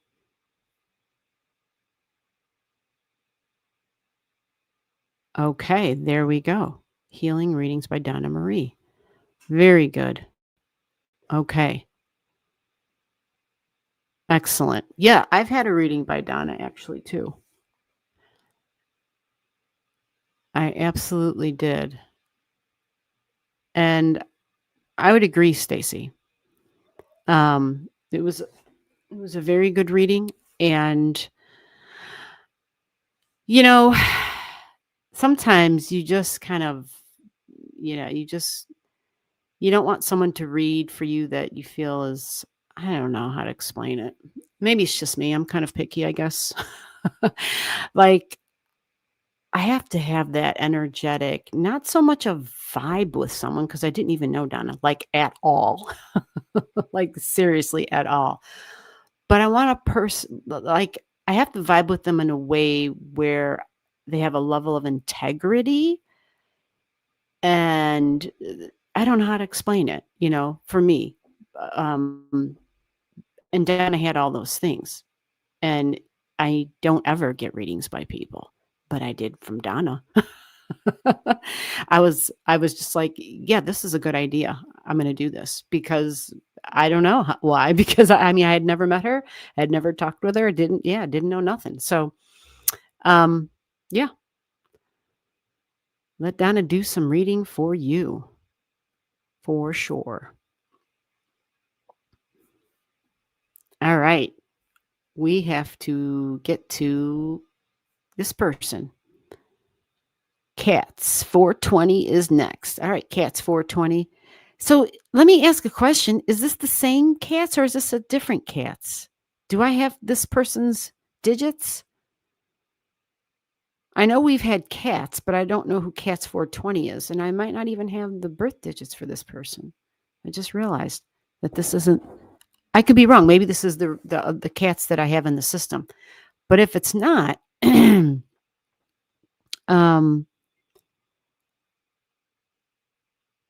Cats, are you there? Can you communicate in the chat and let me know what's going on? Let me get my face on the screen. You guys are looking at, like, I don't know what the hell you're looking at. There we go. It got really humid and my hair is like, every time I see it, I'm like, oh God. Let me get that. Oh, it is the same Cats? Oh, you're welcome, Donna. Yep, you're welcome. Well, all I know, Donna, is that I am glad that this did not happen. When was it? Early summer? Spring? Right? When it was the arrival of the new baby and stuff. I'm just glad that this happened a little bit down the line here. Okay, so Cats, if they aren't here, then it's Gibson. Cats, going once, going twice. Are you here, Cats? Yeah, Gibson, let's read for you finally. Oh my God. Hey, before I forget, Donna Marie, I don't know if you're aware, but because I haven't communicated. Well, I need to communicate with you. Let me put it like that. Yeah, I'll send you an email.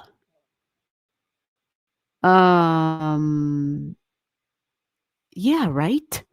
Remember how busy life was? Right? It was insane with all the family and all the stuff with the little one. Absolutely. Okay, so Cats, I don't see a response from Cats. So I guess Gibson, you're up. Gibson, come on down. What's going on, Steffi G? A lot of times the further north in her case, I don't know what I'm talking about. The more extreme the house size is. Oh, there you go. There's some good input. Did anybody see that? That's a response to one of the questions. Well, it's additional details, which is great. The further north Canada, right? Someone is born, lives, the more extreme the house size is. Yeah, it's wild when I look at people's charts in other countries and stuff. It's really wild to me. I just see things that I'm like, whoa, look at this shit. You just see things that are different for sure. Okay. Oh God, she already answered your question and I went into all that damn details about it. Oh my God. All right. Anyway, Steffi is after Gibson. Okay. I'm up to,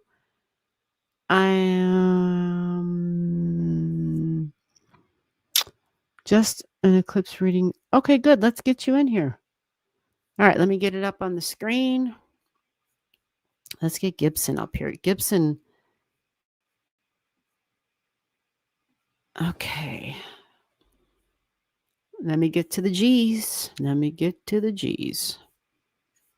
take a real quick peek at Taffy. Oh, I passed it because I'm on the M's. All right. There we go. I got you, Gibson. Let's get you in there. Oh, she's fine. She's on the floor chilling, staring at me, but she's relaxed. She's in a relaxed mode, so she is just fine. Did we get Gibson on the screen? We're getting it right now. Look at that. We got you, Gibson. Woohoo! And it says Steffi is after Gibson. All right, no problem. Yeah, I have found that in order for me to get to enough charts, it's best for me to not offer a link to somebody unless they've gifted the channel, because they're going to get more time. Do you know what I'm saying? Because otherwise I can't get to everybody. And yeah, I want to be able to get to people. So that works for me as well here. And let's leave the chart where it is actually, because it's not so hard to read this way.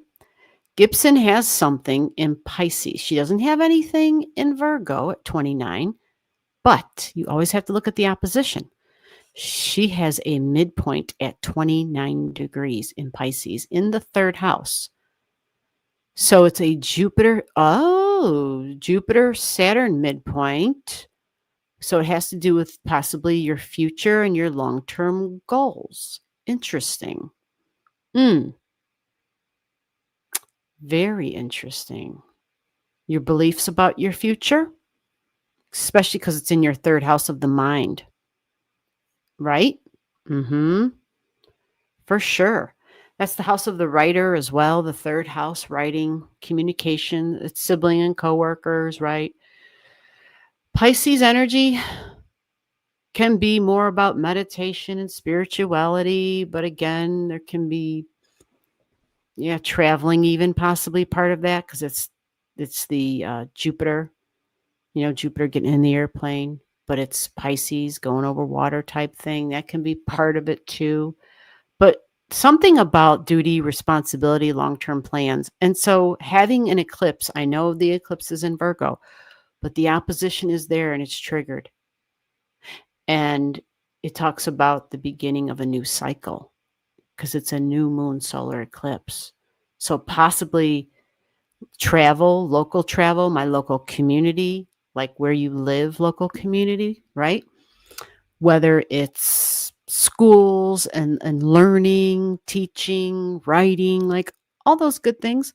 And what I love about this is that you've got a bit of the creative stuff in there because Pisces is there. So sound, poetry, screenwriting, music, creative writing in general, right? Pisces is really awesome when it comes to like sound sensitivities, even for sure. And, Saturn can be work and duty and responsibilities. And so with a Jupiter Saturn midpoint, it could bring on more duties, responsibilities, and work. It can do that too. So that combination with the Jupiter and Saturn, especially in Pisces, can be kind of fascinating. It's like, well, what the hell is it going to be? Because it's in Pisces. So it can be a little bit like, well, it's this 1 minute and then it's this the next minute. Like it changes even, because it's fuzzy. And, when you think of that fish energy, it just goes whatever the way the water's flowing. So there's like, that nice calm surrender type thing. So this, because you have something, again, I'm telling this to everybody the same thing. When we have an object exactly at the degree, the energy kind of already started. We've felt it already in our life. Now, does it mean that something can't occur on the day of the eclipse? No, stuff can happen on the day of the eclipse as well. So for you, okay. So Saturn was just on that point. The Saturn up in the sky was just there. So for tomorrow, you see how the sun is up in the sky at 28 and it's going to go to 29 there. So the sun and this is authority figure and authority figure. They're across from each other, the sun and Saturn. And then the moon's going to catch up. and it's going to be right there. It's going to shoot a signal, a beam right down to that point. Saturn's going to be there, though. It's going to be part of it. Saturn can represent some restrictions, because of the retrograding Saturn. So whatever this is for you, especially in terms of communication and the mind, if you're feeling that, you got Saturn going through there. I imagine when Saturn's retrograde began, I would imagine you felt that. I'm really kind of curious how it felt for you in terms of Pisces energy can be confusing. So if Saturn is there and it does a retrograde, it can actually sober up some of the Pisces energy. And it can, some people need the sobering literally, like literally. Not saying you do, but some people do. But it can also take away a little bit because Saturn is like the cold, harsh reality. And God, are we getting a double, triple, whatever the hell, duper dipple dose of cold, harsh reality? At least I feel like I definitely am, just with the insanity that we're living through. That's taffy. And so it can kind of diminish like our dreams and our fantasies. It can kind of diminish a little bit of, can kind of take those rose-colored glasses off of our face. So it might dim some of our optimism and our even our hope in a way, because it's a Jupiter-Saturn midpoint, dreams about the future. But the Saturn isn't going to stay here. It's already moved off. And so what I love is that the eclipse will create a new beginning. But for you, having something in the Pisces at that degree, it might delay it a little bit. It might feel like, okay, so what was the new beginning? Because Saturn can create slowdowns and delays. But as it moves along, the learning and writing, as it moves along, it can remove some of the heavy duties and responsibility. Maybe you'll have more time to do some of the writing, some of the learning, some of the teaching, and the communication and whatnot.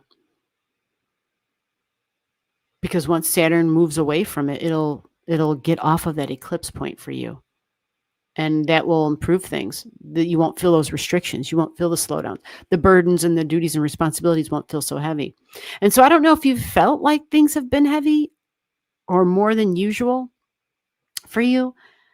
But if you did, once Saturn pulls away, it'll feel a little bit better.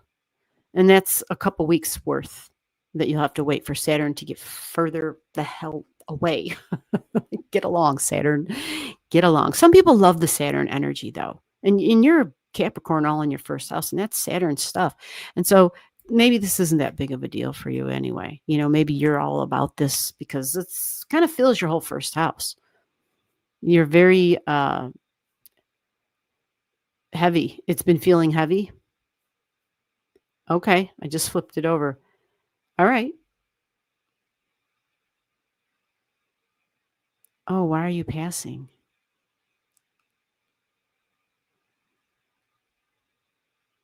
Okay, I'm confused. All right, well, I'm going to stop reading when I don't need to read. So she says it feels heavy. Yeah, that's because you had it sitting right there on that Jupiter-Saturn point. And then the other thing that's going to happen is Neptune's going to come through. And Neptune's going to get there. Neptune's going to go to 29 degrees, so it's going to be sitting right there. And that's going to really be different because it's Neptune, which will completely and totally kind of erase away the restrictions that Saturn has imposed upon you, or the heaviness that Saturn's imposed upon you in the mind, because it's in the third house. Neptune, the rose-colored glasses come back on. Everything will be okay. You know that vibration that Neptune brings. I've heard you speak it 1,000 times. I know you're familiar with it. I know you recognize it. It's definitely a stronger connection to the divine and to the spirituality and to the other side. And and meditation and kumbaya and all that.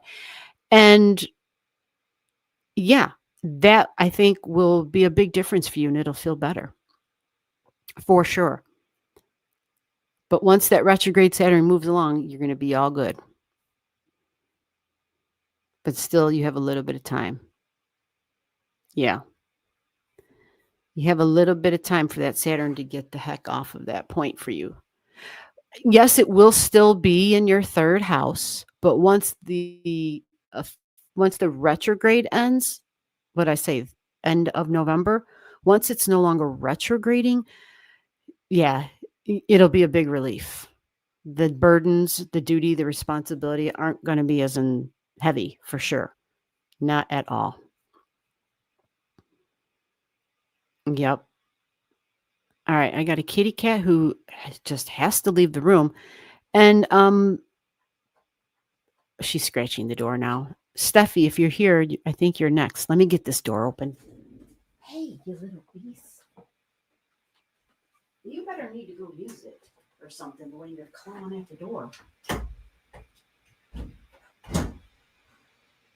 See? There's nobody out there.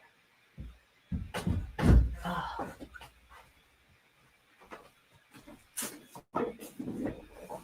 Okie dokie.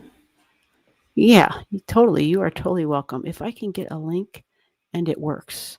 All right, let me try to do that for you real quick. Oh, let me get that out of there. All right, let me do that for you because you'll be the last person. Let me see if I can find it. I know I have the link, so hold on. There we go. Oh, okay. That does actually help. I'm just looking at some of the YouTube stuff. I mean, the StreamYard stuff. I actually like that. I'm so glad they did that. On my end, they're highlighting for me when somebody asks a question, like it stands out for me. And I'm like, which is a blessing, a complete blessing for me. I'm like, okay, I dropped the link. And there's the link. And then Steffi, let me get the chart up here for you and see if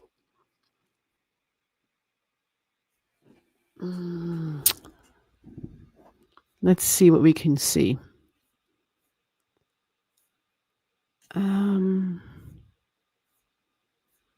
Yeah, I've had stuff at all these eclipses this whole year. And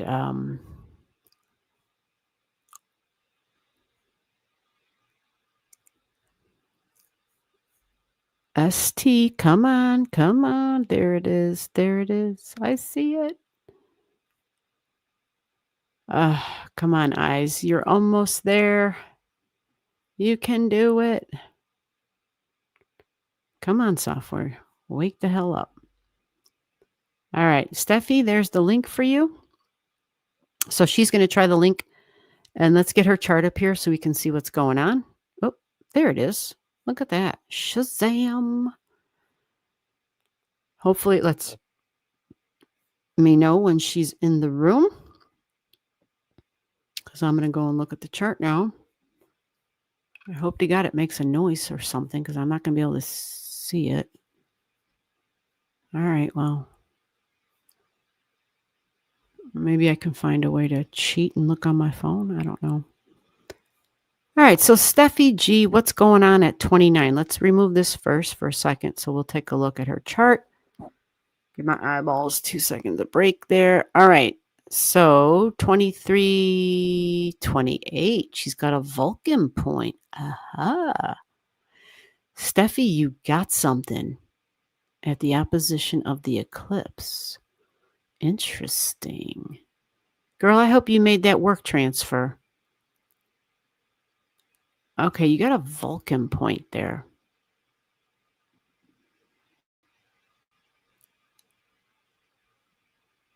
And that is the forger of metals. You know, we think of someone who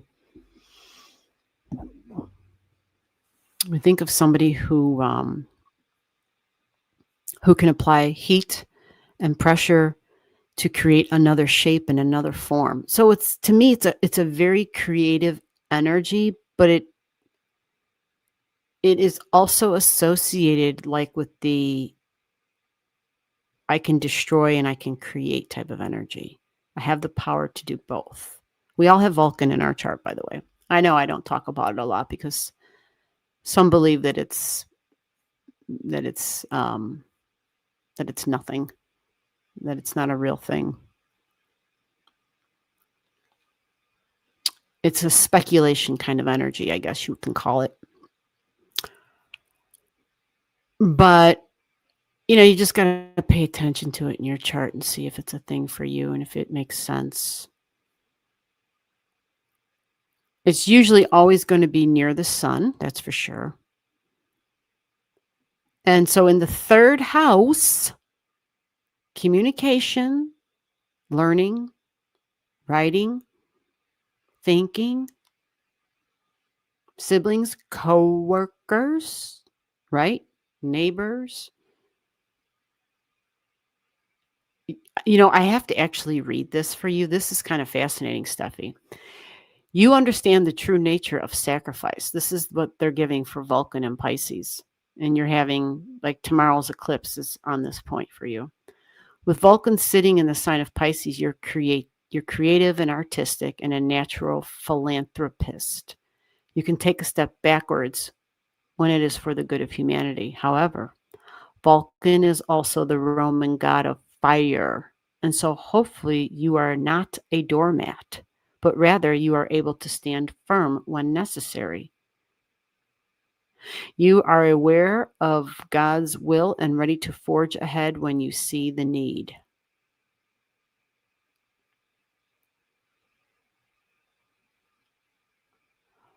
Interesting. Vulcan is a powerful creator. Blacksmith is the word I wanted to use. It's a blacksmith, the master artisan who makes all the armors and the weapons for the gods. He forges all types of forms from the metals found in the depths of the earth.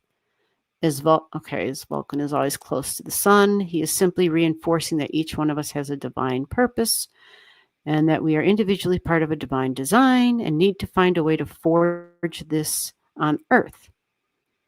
Your divine purpose, this is what it says in the software for the third house, your divine purpose is associated with communication. While others are ready to talk and express themselves and make their views known, you are well aware of a higher vibration of communication, such as you are likely to learn the value of silence and listen to what is really being said when people communicate. Ta-da! What do you think about that? Remember, coworkers, neighbors, siblings, friends, peers, cousins. I hope it means new coworkers because you've talked about, can you please get me in the studio? It doesn't say you're here. I don't have you here. Did I ignore you? It doesn't say that you're here. I see myself, so it works. It's not on my end. It doesn't say you're here. I'm so sorry. Maybe I should do a phone thing from now on too, huh? What do you guys think about that? I can get people's voices in here if they don't have their face on there because we have troubles. Yeah, sometimes we just have troubles. What if I did like, we got a caller, you can call in. What if I did that? Yeah, see, she's saying, can you please get me in the studio? But they would have to tell me that you're in my green room, and they're not telling me that, so I have no way of getting you in here. I'm so sorry. Usually, if you don't have a strong enough connection, that's the problem. At least that's what I've noticed. Anytime people can't get in here, it's because there's just not a strong enough internet connection for whatever reason. The internet gods aren't with you today, or they aren't with me, or whatever. Although my live stream is still going, so this is amazing. Because God knows, it's been interesting.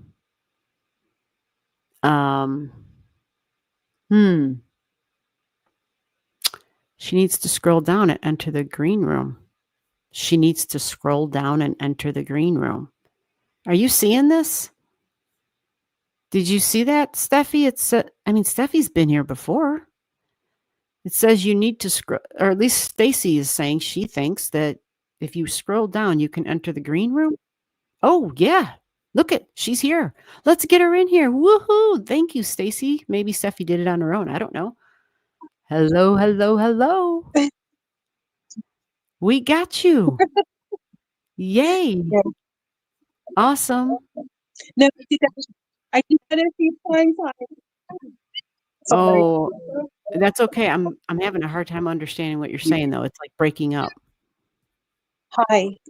Oh, I heard the hi. Okay. I heard the okay. Woohoo. So how you doing? She's like, I'm still figuring this shit out. Yeah, Me there's too. something Me too. You're not alone. there's something going on. Okay, so I don't know if you got to hear anything I said. Can you hear me at all? I hear you. I Can went you hear back me? out and then I went back in, so maybe that worked. I don't know. Okay, I can hear you now. That's Yes, good. yes, I did. Thank you. That was really cool about the book and stuff. Yeah, isn't that interesting? I know. When I read, that's why I started always like looking into the Vulcan, because I'm always like, okay, this makes sense for me. So do you feel that that's kind of like one of your gifts, is your ability to listen? Or I should say, yeah, actively listen, to actually listen to what's being said. I think we have a big delay.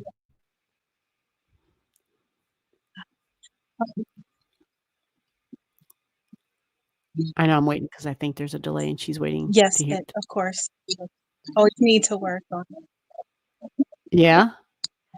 So are you going for the There's something transfer? weird going on.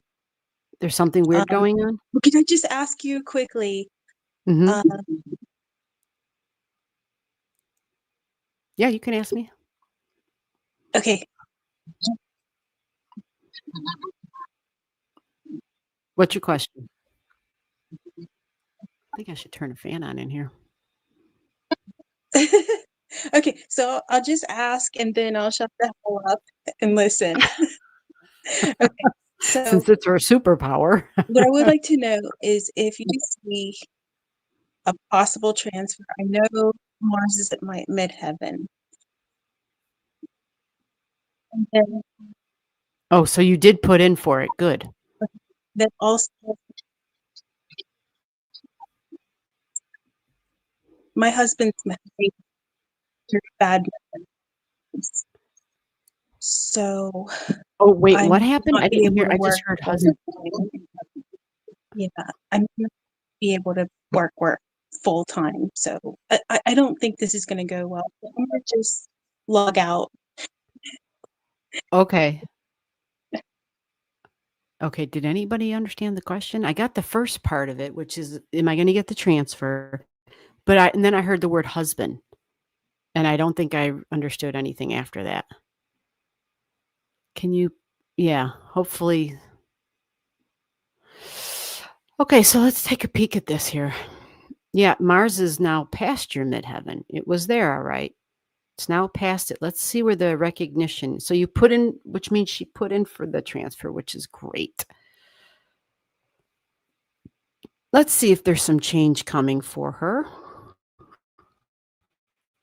Oh, there might be, Stacy. Absolutely, there could be. There could be, because guess what? Mars is going to be trining your Mars. That's in a week. In 1 week's time, you're going to have Mars trining your Mars. So that's action. It's in the second house of your income and your money and your values. Mars trining Mars. Let me see real quick. Let's see. And see, Mars is not her great malefic, but Saturn is. So let's see. Oh, yeah, I'm liking this actually, Stacy. I think she knew the answer to this, but This might have to do with hubby because she said something about husband. I just heard husband because her partnerships is getting triggered too.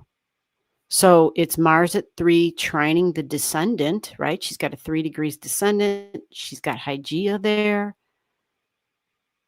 And she's got her Mars at 5. But then there's a midpoint right there, a Jupiter-Neptune midpoint of partnerships. Oh. And you work in a healing institution. Woo-hoo-hoo. You've got stuff at 7 over here as well. What is this at 7? Huh. It's a Vulcanus, not Vulcan, but Vulcanus at 7. Interesting. Let's see what this freaking Vulcanus is. That's not all. She also has Vesta at 7. And that's really good. Because that's kind of like her flame. You know, when we have our flame and it's lit, people can see us. Forging bonds and fate. Power and compulsion. This is one of the trans-Neptunian planets. Okay. Interesting. Significant one-on-one relationships. So maybe that, yeah, the partnership energy. So husband and your job. Okay. Let me see if we can. What's Pluto doing in your chart? 1 degree. Okay, 0. All right. Yeah, I just pushed it ahead to 1 week because this is when Mars will be trining your Mars. And then, oh, I see. So there is also, you've got a Jupiter-Pluto midpoint at 5. Okay. That creates some uncomfortableness. That's like that Queen Conch's irritation energy. But it also creates Mars getting squared by Saturn, which is your great malefic. And this is partnerships. So this can be personal and professional. Okay, let me take another look here. Let's keep looking. Let's look at Mercury. She's the one who's going to bring information. And look at, even before then, Mercury is conjunct your Pluto. She's bringing information for change. Has to do with the future. It is significant one-on-one relationships. You know, what's interesting is you have your Pluto at 13 degrees. And that it would be your body, right? Your appearance, your location, literally where you're at. So, yeah, it looks like that Mercury touching that Pluto, you're going to get some information. Let me see what other aspects are in the other ways. That Mercury trines your second house cusp line. Damn, but she also has Pandora's box there. Oh my gosh. Okay. It looks to be a mixed bag of things. Let me see over here if we got something. Yeah, because she's got a nice trine. Yes, Steffi, you have Mercury and Pluto, right? They're going to be coming up together. And it's going to be a nice trine for work. 6th house cusp line, work and health and daily routines, and your 2nd house cusp line of money. Yeah.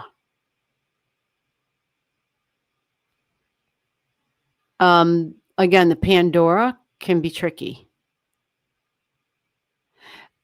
And I'm going to say that, again, and it's always referring to, gosh, why did I even do that? Or why did I go there? So it might just be a temporary thing, though, because we're not having a retrograde over this. Thank God for you at those degrees.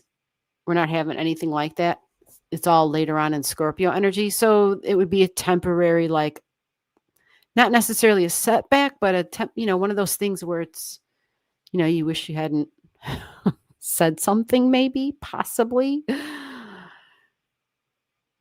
Let's see. So it's not just a smooth, whatever this is, there's going to be, there's going to be some challenges, but they're likely, short-lived. Short-lived. The one that might be the bigger deal is the Saturn, because Saturn represents I'm the boss and I can create slowdowns. And it is your great malefic. So that gives me hesitation for you on this. Let me go see where your Venus is, because she is your great benefic. Let's see what she's going to do for you. Is she going to do something for her? Let's find this out. Come on, Venus. Alrighty, so she's going to be at 8. Oh, she's going to be trining the 4th house, home. You're going to have Hercules there at 9 degrees. Okay. Learning to become aware of one's own strengths. The ability to overcome with kind of like some soul power and wisdom. But Venus is going to trine that. And Venus is in work and daily routines and tasks and projects. And it is going through the houses of shared values and insurance money, but it's trining your 4th house. So something about home for sure, or simply just your emotions, because, you've got like this nice Taurus energy, things being peaceful, harmonious, and calm and beautiful. And so Mercury will be trining. Venus will be trining. And Venus and Mercury kind of energy get along. And I love this because it's a very interesting time. We've got this mutual reception thing between Mercury and Venus happening, right? They're in each other's homes, in each other's houses. And so there's a lot of good communication happening. But a change because Pluto, right? So something is changing for sure. Something is changing. And at the 13 degree, it represents you're starting something. You're leading maybe something, right? Leading in a relationship. 13 can also be kind of solo energy too, like freedom and being solo and like the pioneer type of energy. Yeah. But you're having quite a few things being touched and aspected actually at this time. Not to mention you have a south node at 24 in Aries. And I think your Venus, your great benefic, is right there at 22. Yep. And Chiron and Eris are almost sitting on top of, they're at 25, but these are at 24. So when we talk about Chiron getting triggered, that trigger can take us back to the past. Or at least something that we're really good at, like a superpower, something that's an innate ability that we have. Again, it's 24 degrees. It's more Pisces energy. So it does support, this would be interesting because Chiron represents a wound and Eris is usually like this angry energy. So it's a combination of these two with your money and your Venus and coworkers. So now I'm thinking, I'm remembering some of the stuff that happened in the past and why the transfer.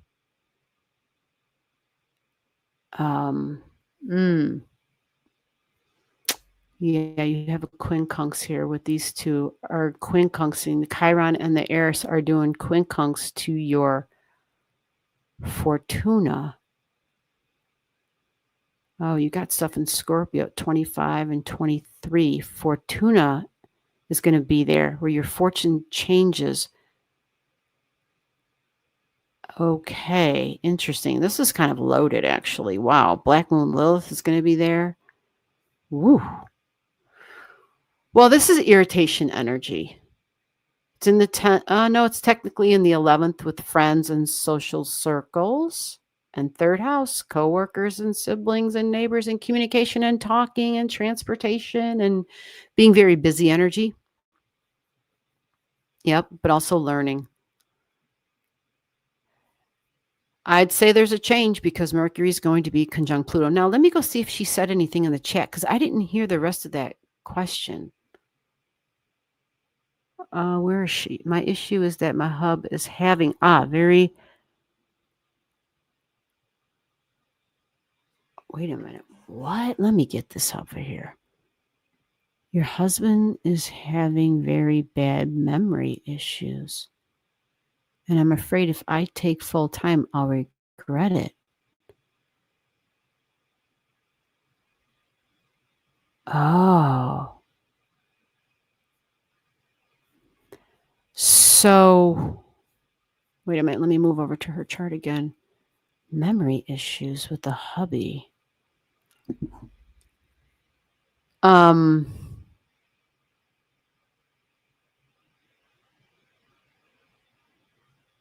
So you're concerned for his well-being is what you're saying. Meaning you feel like you need to be in the home, or at least taking on full time, you're concerned because you'd be away from the home more.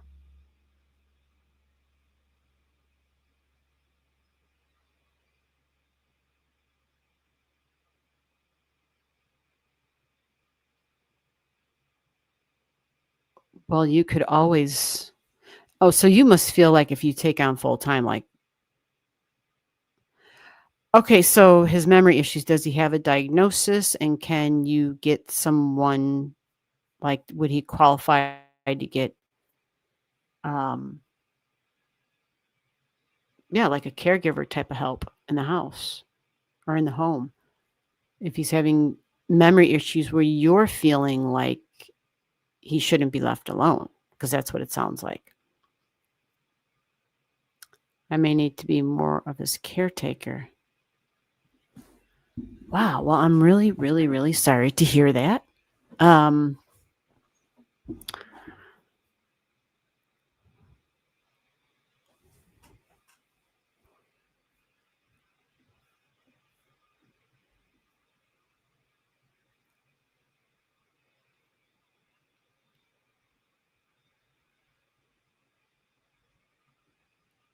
Yeah, that's a hard spot to be in, especially if you don't have help, for someone to help you manage his care.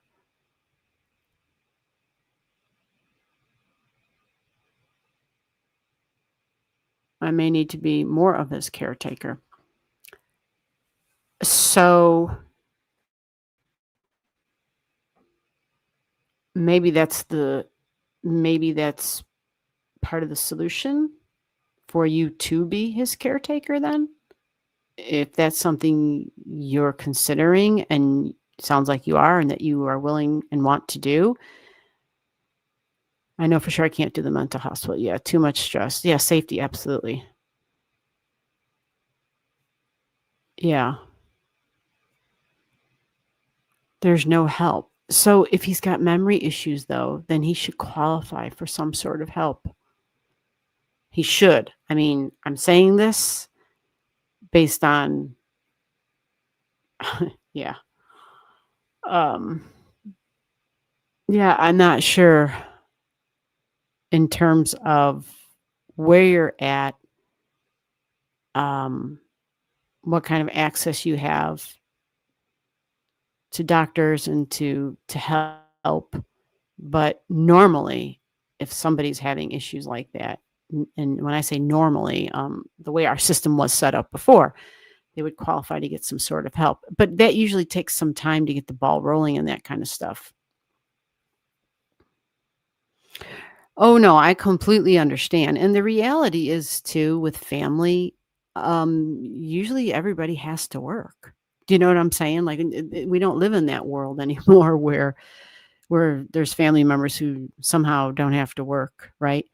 Or grandma and grandpa, or, stay-at-home mom, housewife type thing, or whoever, Mr. Mom, whatever. We don't have that. People have to work. So he has great insurance, and we have great hospital here. Okay, then because you have this concern, then he should qualify. His doctor should, yeah, you guys should somehow be able to get him. Yeah, I mean, it starts with a diagnosis. He has to have a diagnosis. If he's got a memory issue where you're concerned for his well-being of him being left alone, you have to get him diagnosed for sure.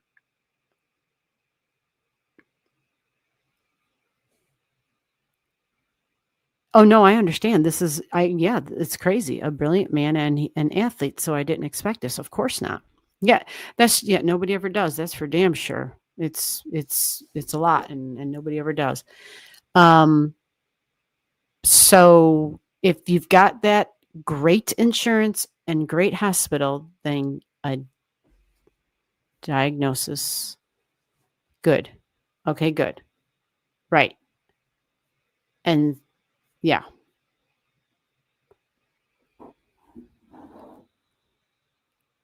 Oh. So yesterday's when the eclipse. Yeah. That's what I'm saying. Usually when stuff happens, we can kind of, we get the glimpses for sure.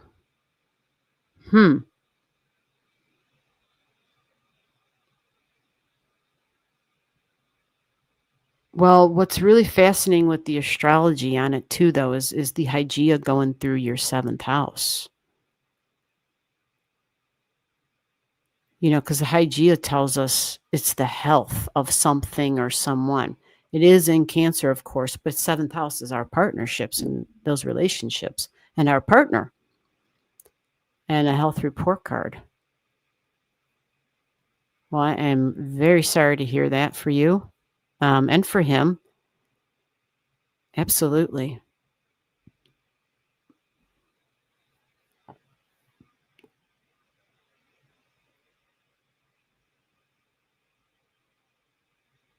Wow.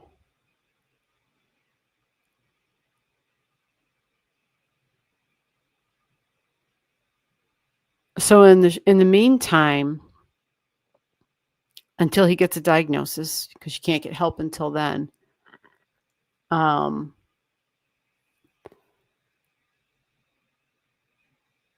even then, it doesn't move extremely fast, right? I mean, that's just how all that works. But then that might give you your answer right there, which is you can't leave him alone. So you basically have to wait until you have help for him.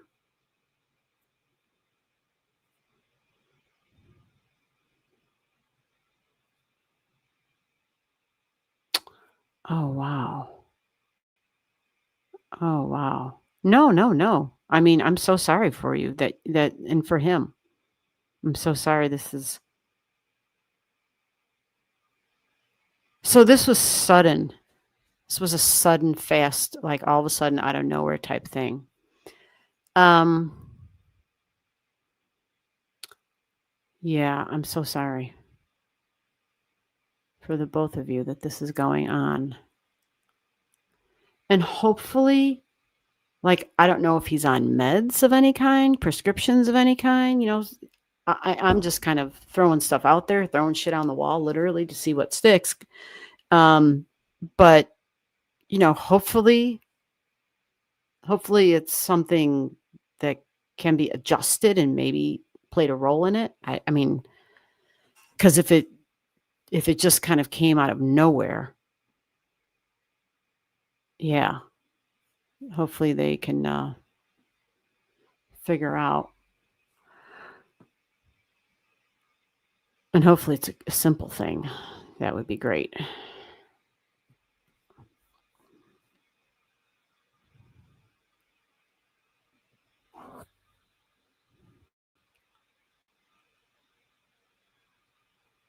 Wow. So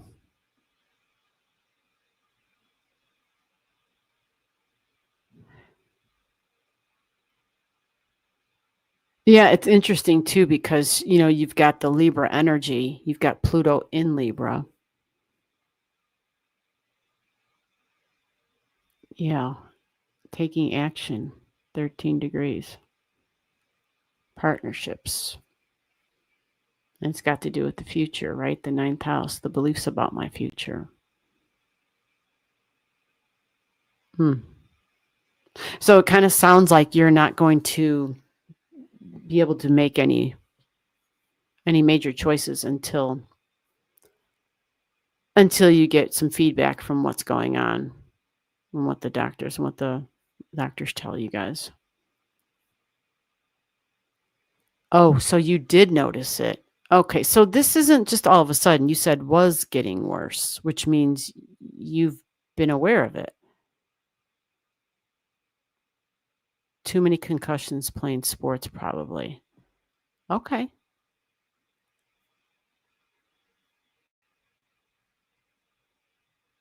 Okay, well then hopefully there's... Okay.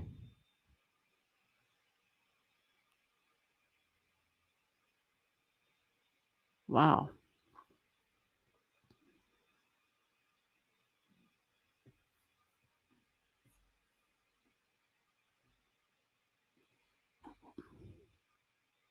Yeah, looks like you're just going to have to wait until they tell you what's going on for sure. But I would certainly hope that you put in for the transfer regardless, and I think that's what you said you did. The other thing too is in this chart, looking closely at that Mars, once it gets past your Mars, because all that's going to kind of happen fast, right? Where it trines all this stuff, it's all going to, yeah, it's like all this week. Well, Mars isn't really fast, but the following week,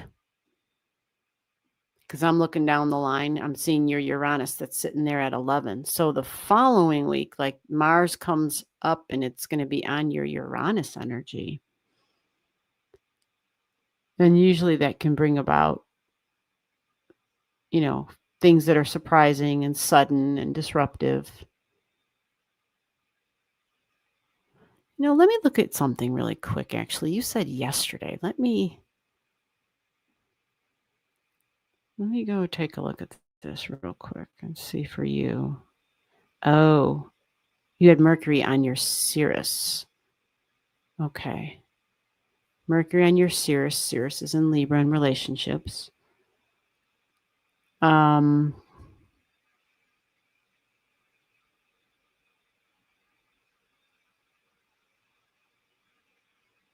Okay, you got Uranus and Sedna going backwards here.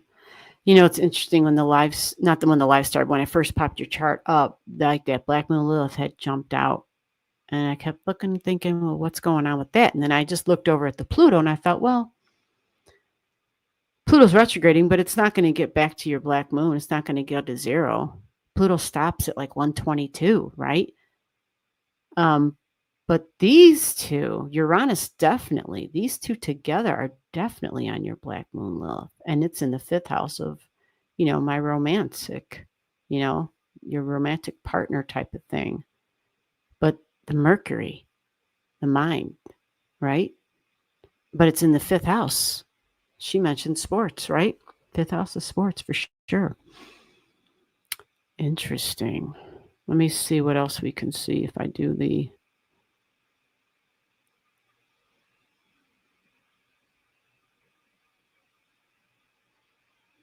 Okay, so... All right, so you have White Moon Lilith in Virgo at 1, and what is that? I know what that is, but what degree is that? Oh, it's at 10, okay. So you got the White Moon Lilith at 1 degree in Virgo, and that is in the 8th house. Okay. So the domestic stuff, shared values, bonded energy, but it's the domestic stuff, the day-to-day routines. And these two are squaring that. Yeah. Sedna and Uranus, the disruptions in the Gemini energy, they're strongly squaring that. So let me see. You don't have anything in Sagittarius, you don't have anything in Pisces. Wow. I was expecting to see like a really strong T-square there, but it's not just a square there. But it's a strong conjunction too. They're conjunct the Black Moon. And you also have the 2 Sapphos there, which is like the 2 Venuses. It's strong feminine energy, and it's more than one person, basically, right? But you know, the two Venuses, the Sappho, if I click on that, I think that's even kind of like about the mind energy in a way. Because it's about communication, you know. But this freaking software is doing its it's doing its thing. It's taking forever. Oh yeah, poetry. Writing and poetry and sound. Okay. Wow.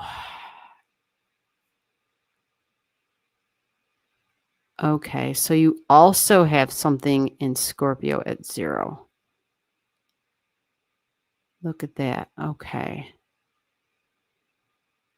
It's a part of victory at 0 degrees in Scorpio. All right, because the Gemini would be a quincunx to that.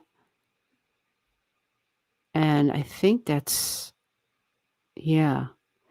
So more bonded energy, more uncomfortableness with deeply bonded energy.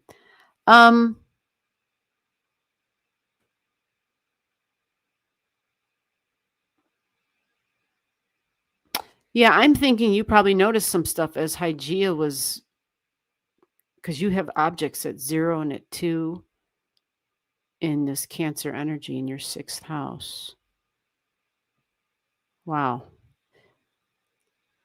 Girl, you always got something going on, huh? You definitely do. Well, hopefully they can tell you something like, you know, but at the very least explain the the dilemma. Like, somebody's got to work, right? And if he can't remember certain things, especially if something kind of, yeah, that you guys are going to need help.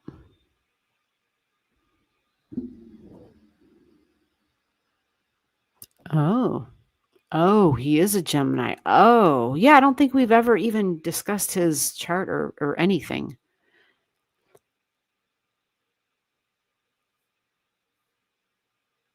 Saturn, let me go. Yeah, that's right. Oh, shit. His Mars is at 25 and oh. Oh, head. Mars. Absolutely.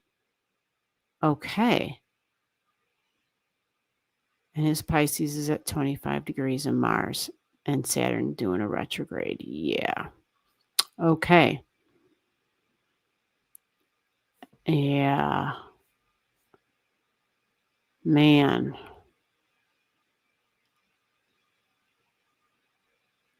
Well, you have, yeah. Juno is sitting at 26. Kind of interesting. You know, Juno's been doing a big time retrogrades in Scorpio. So it's been going over. It's been trining, actually. So maybe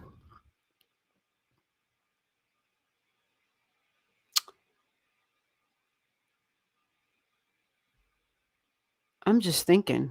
I mean, Scorpio can be, of course, stuff that's hidden. It's below the surface and hidden. And Juno's kind of been trining his Mars. Oh. Got you. We don't know his birth time. Okay.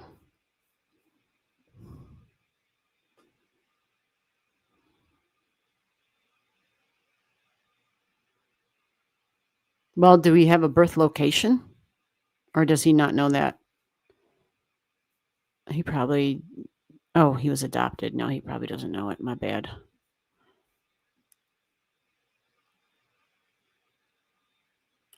Yeah, that kind of sucks then, right?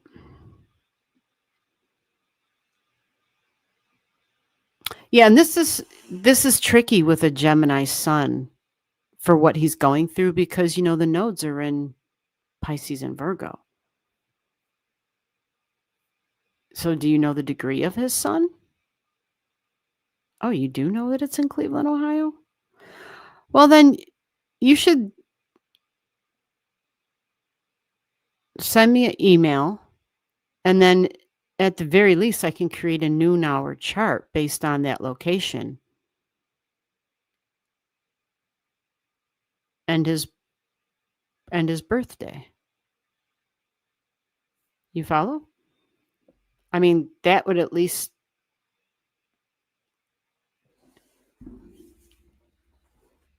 then we could look at his stuff. But yeah, with the nodes going through Virgo and Pisces, yeah, they're squaring that Gemini energy.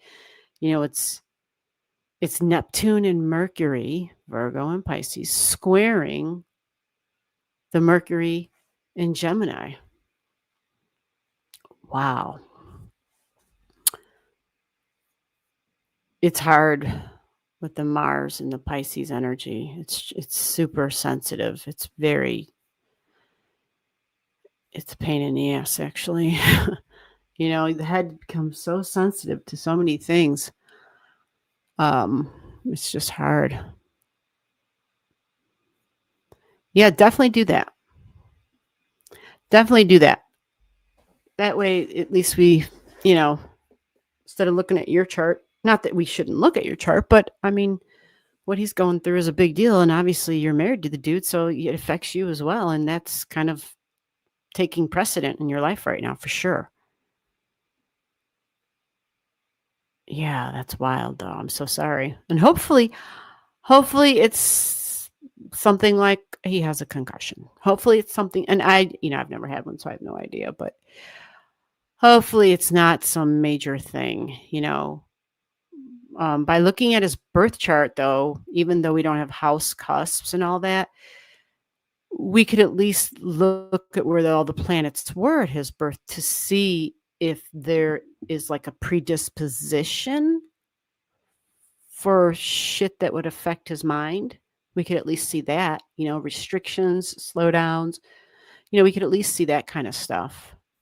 And if it's not there, because some people's natal charts, it's like, oh shit, this is going to be a lifetime of this crap, But this could just be a cycle he's in.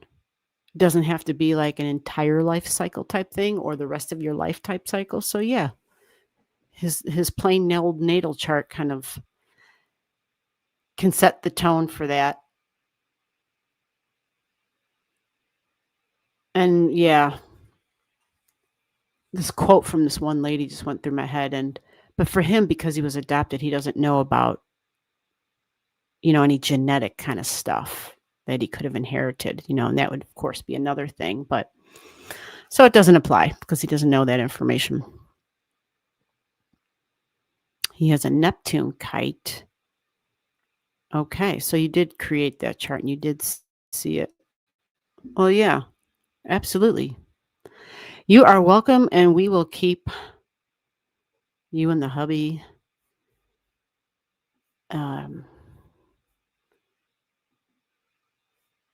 in our thoughts and sending some good vibrations your way.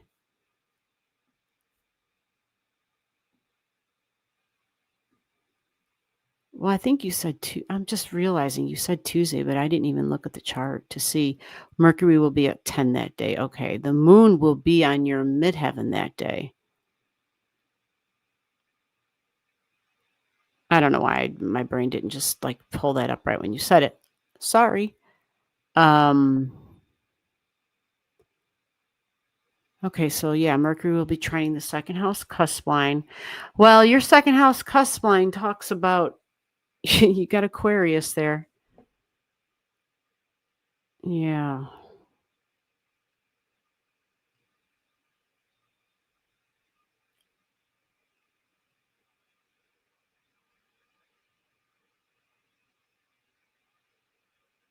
All right, yeah.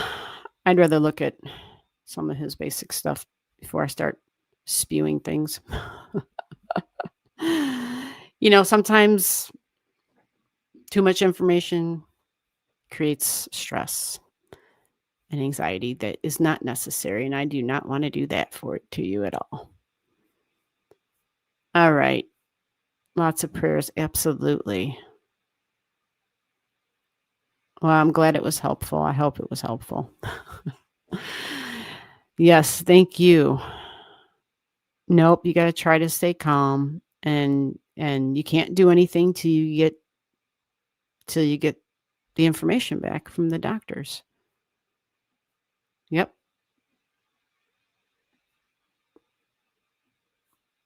There's nothing else you can do until then.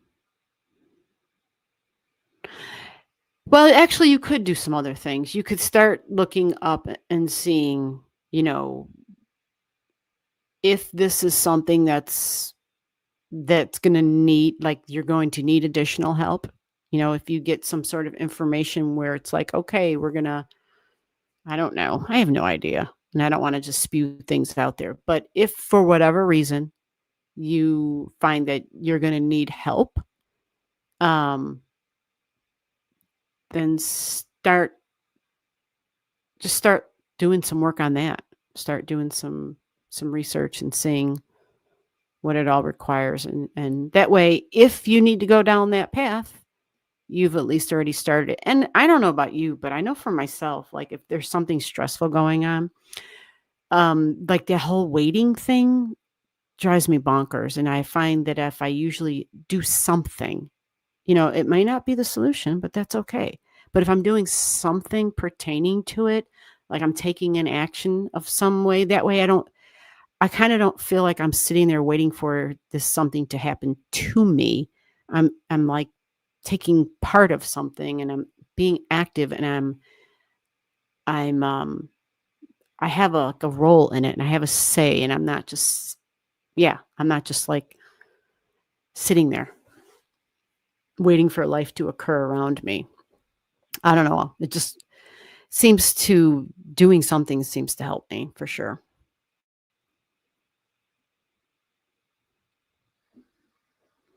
Oh, I'm sure you will. I am sure you will. No doubt.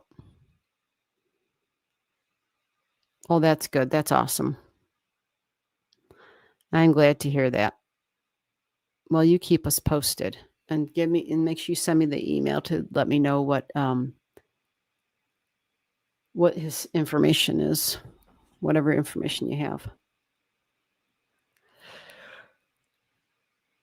Okay, we are ending it, guys. We're done. My eyes made it through the night. Thank God. Woohoo. All right, so next Saturday, we will not be here on the YouTube channel. We will be doing private lives. They are private. Limited space is available for the private lives. They are the last Saturday of every month. If you want to get in on one of the private lives, email's right below. Send me an email. I will tell you what the next steps to take are and how to get in on that. And find a Saturday that works for you. All right, everybody, we're out of here. You have a good night. And try to stay calm for everybody. I know I have to tell myself every day, okay, I have to do whatever I got to do to keep my brain calm for all the different reasons that we have in our lives, the crap and the challenges that we're all going through. All you can do is stay calm or try to. All right, guys, I am done, like literally done. You have a good night and happy solar eclipse. May this be a new beginning that we want. Make it happen, damn it. Make it happen. Take the bull by the horns and ride that damn bull. All right, guys, you take care. See you. Well, for those of you who are next week's private lives, yes, I'm going to try to start at 9 o'clock. I'll send people emails. If you can't do it, let me know, but we're going to try. All right, everyone, have a great weekend. Have a happy solar eclipse in Virgo. Bye-bye.